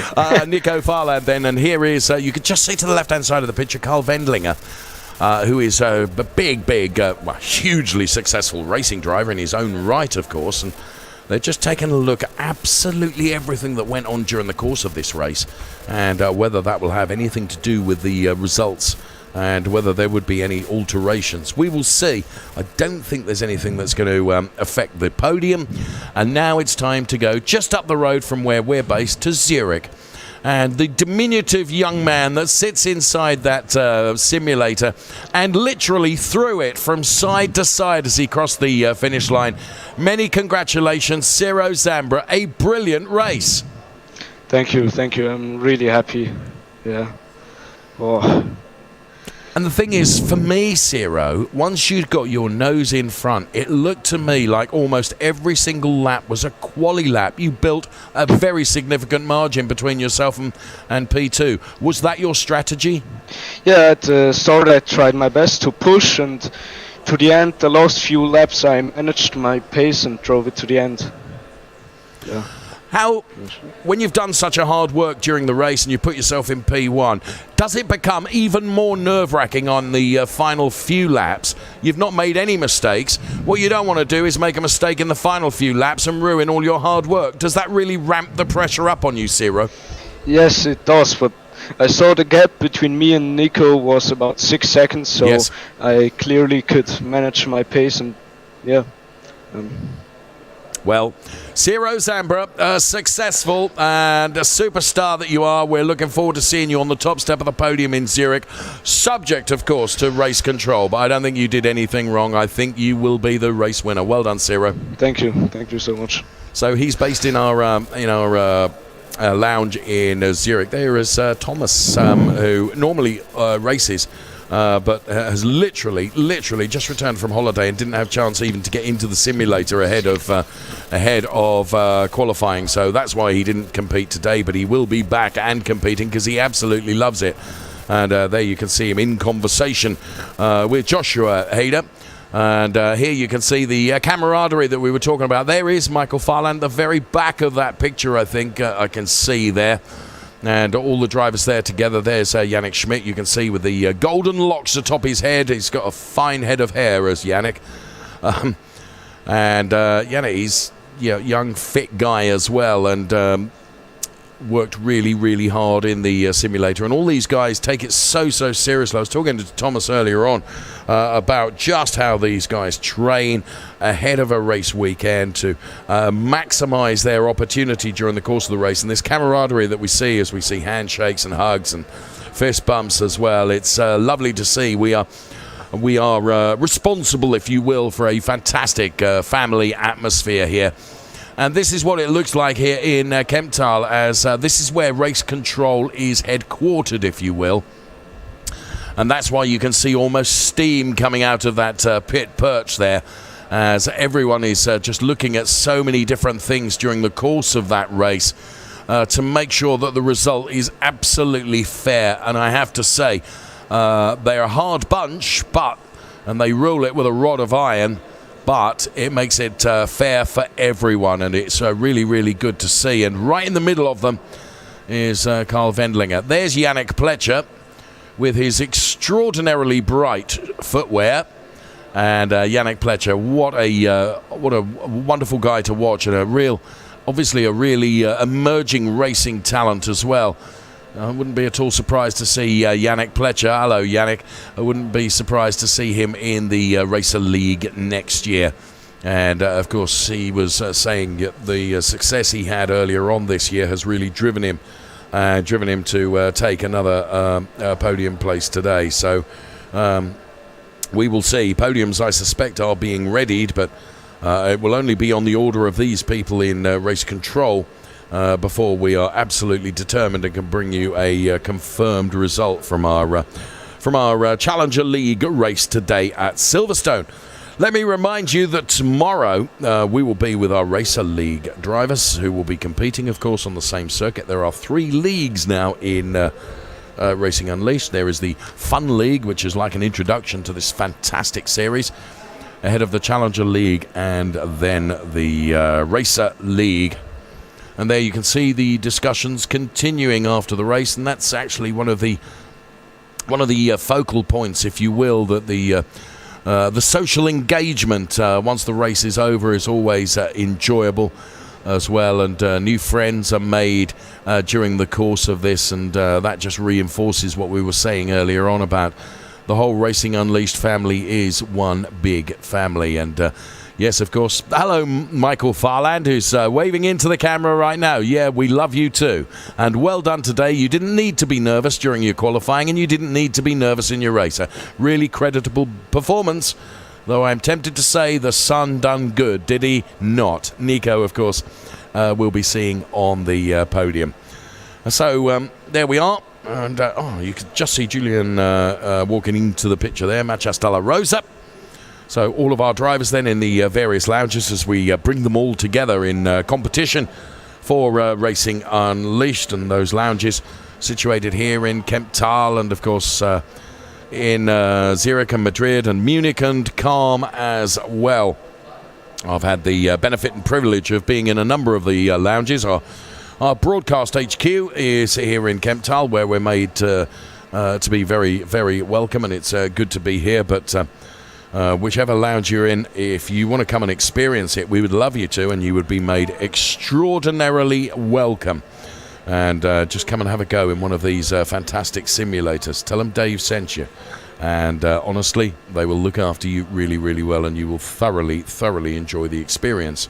Says he who has not yet been shoehorned into a simulator, and I say that because despite the svelteness of my figure, I have not yet been able to get into one of the simulators. It's a time thing. That's what it is. It's got nothing to do with not being able to get into it. It's just having the time to do it. Because we're always really, really busy preparing this fantastic program to bring to you. So Racer League tomorrow then on the same circuit that we've seen the Challenger League drivers driving on today. And here we can see once again lots and lots of images being looked at now. Race Control have at their disposal, I mean, we have so many cameras around the circuit, and Race Control have all the camera angles they have are multiplied countless times, and the Race Control team can look at absolutely everything, frame by frame if they so choose. There you can see Joshua Hyder and Lorenzo Hyder. They're the two Hyder brothers looking on. The thing is that it doesn't matter how much pressure the Race Control are under in terms of knowing that there is a live program going out. They will not hurry a decision. They will make exactly the right decision. And if it takes longer than we would like it to take, then so be it. They want to be absolutely happy. And this is, I mean, the sporting integrity of Racing Unleashed is to be admired, because they want to make sure that everything is absolutely right. And that man, Carl Wendlinger, to the right-hand side of the picture, of course, a very, very successful racing driver in his own right, sees it from a racing driver's point of view as well, which is, of course, very, very important, because racing drivers sometimes have slightly different views to race directors. Funny that, but they do. And there you can see all the discussions going on. Exactly what I said about the camaraderie and the friendship here, as we await final confirmation of everything. And then we will be seeing the podiums, but only when Race Control deem it absolutely happy, and that they are content with all the decisions that they make. So whilst we have some moments in hand, I remind you that we have a packed calendar this year, and in our calendar this year we go from Silverstone to Spa-Francorchamps. Another real stretch your legs opportunity through the Ardennes. Spa-Francorchamps, then it's Circuit de Catalunya in Barcelona before the exclusive to Racing Unleashed Zurich Airport circuit, which is a fantastic circuit. If you've never experienced it, It's one of the few circuits which has got a straight which isn't a straight as it goes around the circle, which is absolutely wonderful. And then the final race is going to be held in Imola, 12th and 13th of November. That will be the championship decider, if you will, the final race of our 10 events this year at Imola. However, it's not all over then, because we do have another event, a non-championship event, which is called the Battle for Glory. Now, the venue for the Battle for Glory, as you can see from the graphics there, it's a secret track. It is to be confirmed. It will involve both the Challenger League and the Racer League on December the 11th. But we don't know where it is. And I promise you this, I don't know where it is. If I knew, I might sneak it out to you. But I don't. They won't tell me. And look at this prize fund for the separate Battle for Glory. This is outside of the championship. If you take the win as a Challenger League driver, you've got $1,000 in your hand. If you take the win as a Racer League driver, you've got $7,000 in your hand. And that is the final event of the year. Here's the qualification phases for 2022. And as you can see, for the next event at Spa-Francorchamps, qualification starts on the 15th of August and ends on the 25th of August. For Circuit de Barcelona, Catalunya, it's 12th of September to the 22nd of September. 10th of October, 20th of October for the Zurich Airport Circuit, which is an absolute must. And then 31st of October to the 10th of November for Imola, for the season-deciding finale to come at Imola. And that's where we head to round out the championship for this year. So, Race Control still busy looking at various images and various data that has been fed into them. And getting close to reaching the conclusion of where they're happy. And once they've done that, then, of course, we can proceed. But we respect and understand why they have to do what they do. It's why the integrity of this championship is so protected, because everyone makes sure that everything is totally fair. And for us, that is absolutely critical. It's what makes us, hopefully, a championship that everybody wants to be involved in. An awful lot changed in 2022 as we see some of our drivers there, including Yannick Pletcher and Ciro as well. It was a new car for 2022, the Formula Hybrid X Evo 2022, new livery, new format, which not every driver was absolutely delighted with, the knockout format, which I love and I think drives absolutely brilliant entertainment. As I say, it's not to necessarily all the drivers' liking. And, of course, the introduction of a new league, the Fun League, which is a real introduction to our Racing Unleashed program, if you will, as we go beyond the Pinnacle in 2022. So the sessions, free practice, of course, is the gear up, which is only 10 minutes for the drivers to get their eye in on every circuit that we race at. Then the knockout, which is some 30 minutes and eliminates 2 drivers on most laps. And here we can see an explanation of all of our leagues. Let's start from the bottom to the top. The Fun League is possible at any time for you to join that, regardless of the race calendar. It's open to everyone, and it's hosted by each individual lounge, so anyone can come and have a go in the Fun League, and we'd love you to. Now, the Challenger League, the registration for the Challenger League race weekend is via our website at Racing Unleashed. It is open to all at several locations across Europe as well. And then the Racer League, it is the qualification through performance. You become a contract driver on your first step of your racing career, if you will. We have a race calendar, of course, and the race calendar this year features some of the finest circuits around. And we still have a number of those circuits to go to, as I alluded to just a little while ago. Spa-Francorchamps, Barcelona, Zurich Airport Circuit, which is exclusive and wonderful, and then Imola, and then, of course, that Battle for Glory to be confirmed at the end of the year. Well, not the event to be confirmed, that's absolutely confirmed. In fact, my flights are booked. It's more the venue that is to be confirmed, because it's held in a rich vein of secrecy as to where the Battle for Glory is going to be held, and they won't tell me. Because they know the If they told me, I would tell you I'm that kind of a guy.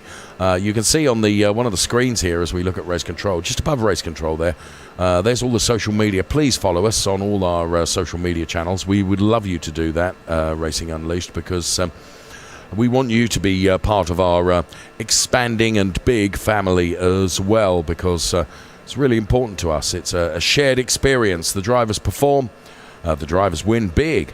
But we want you to be winners as well by enjoying everything that we are able to provide. And social media is a great opportunity for you to do that, whether it's Instagram or Twitter or even Facebook, LinkedIn, YouTube, you name it.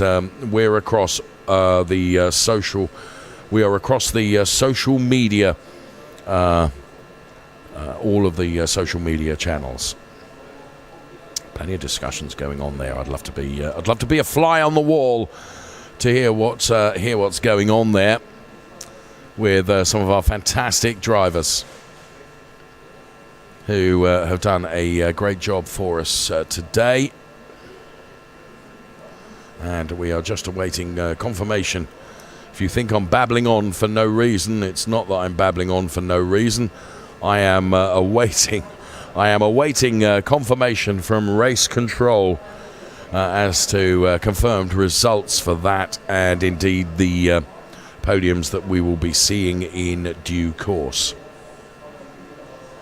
So there you can see to the right-hand side of your picture, middle of the picture, there is the Go Team Farland Nico. There is the Go Team Farland. Hello, everyone waving now here on telly. Yes, you are. Hello.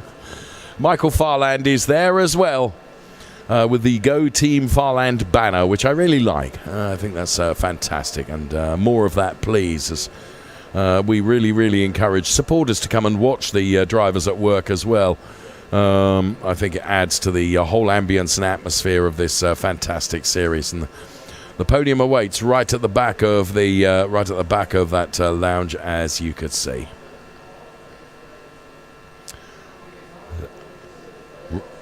Right, we are being told, and I am being told, that the podium has been confirmed.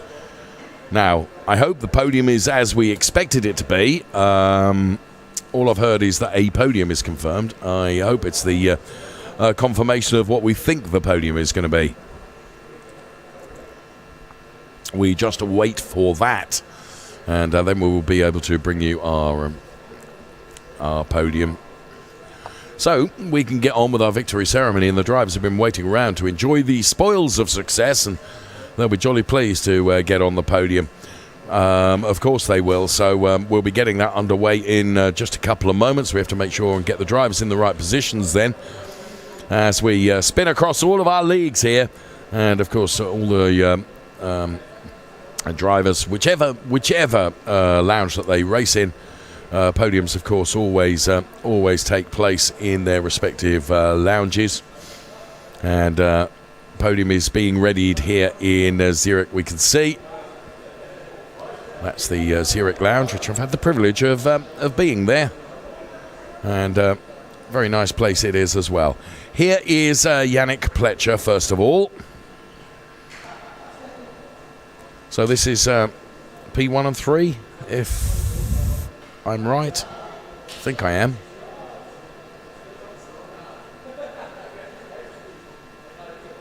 Right, get on the right steps, chaps, and that would help me. Yeah, come on, Yannick, wrong one.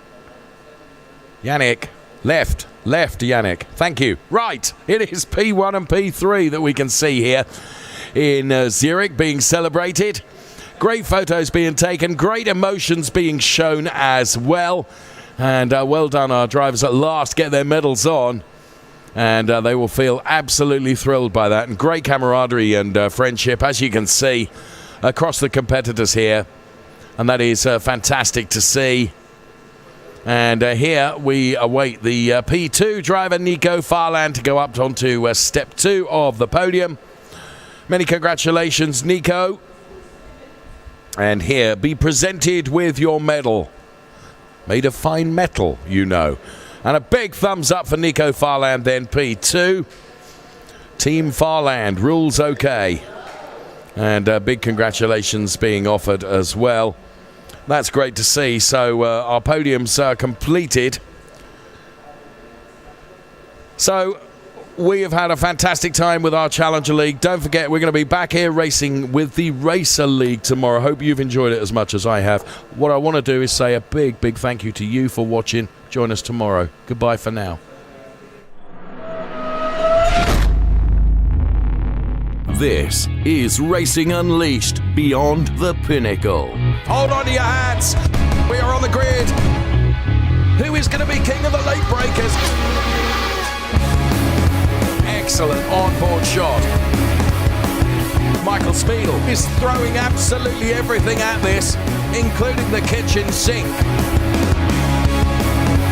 Look at this. Absolutely brilliant stuff. Disaster strikes. Unglaublich. Wow, qué pelea. I'm loving this.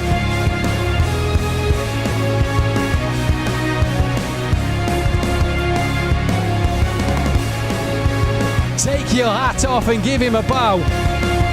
He's already in the lead and now he can sail off into the sunset. This is Racing Unleashed.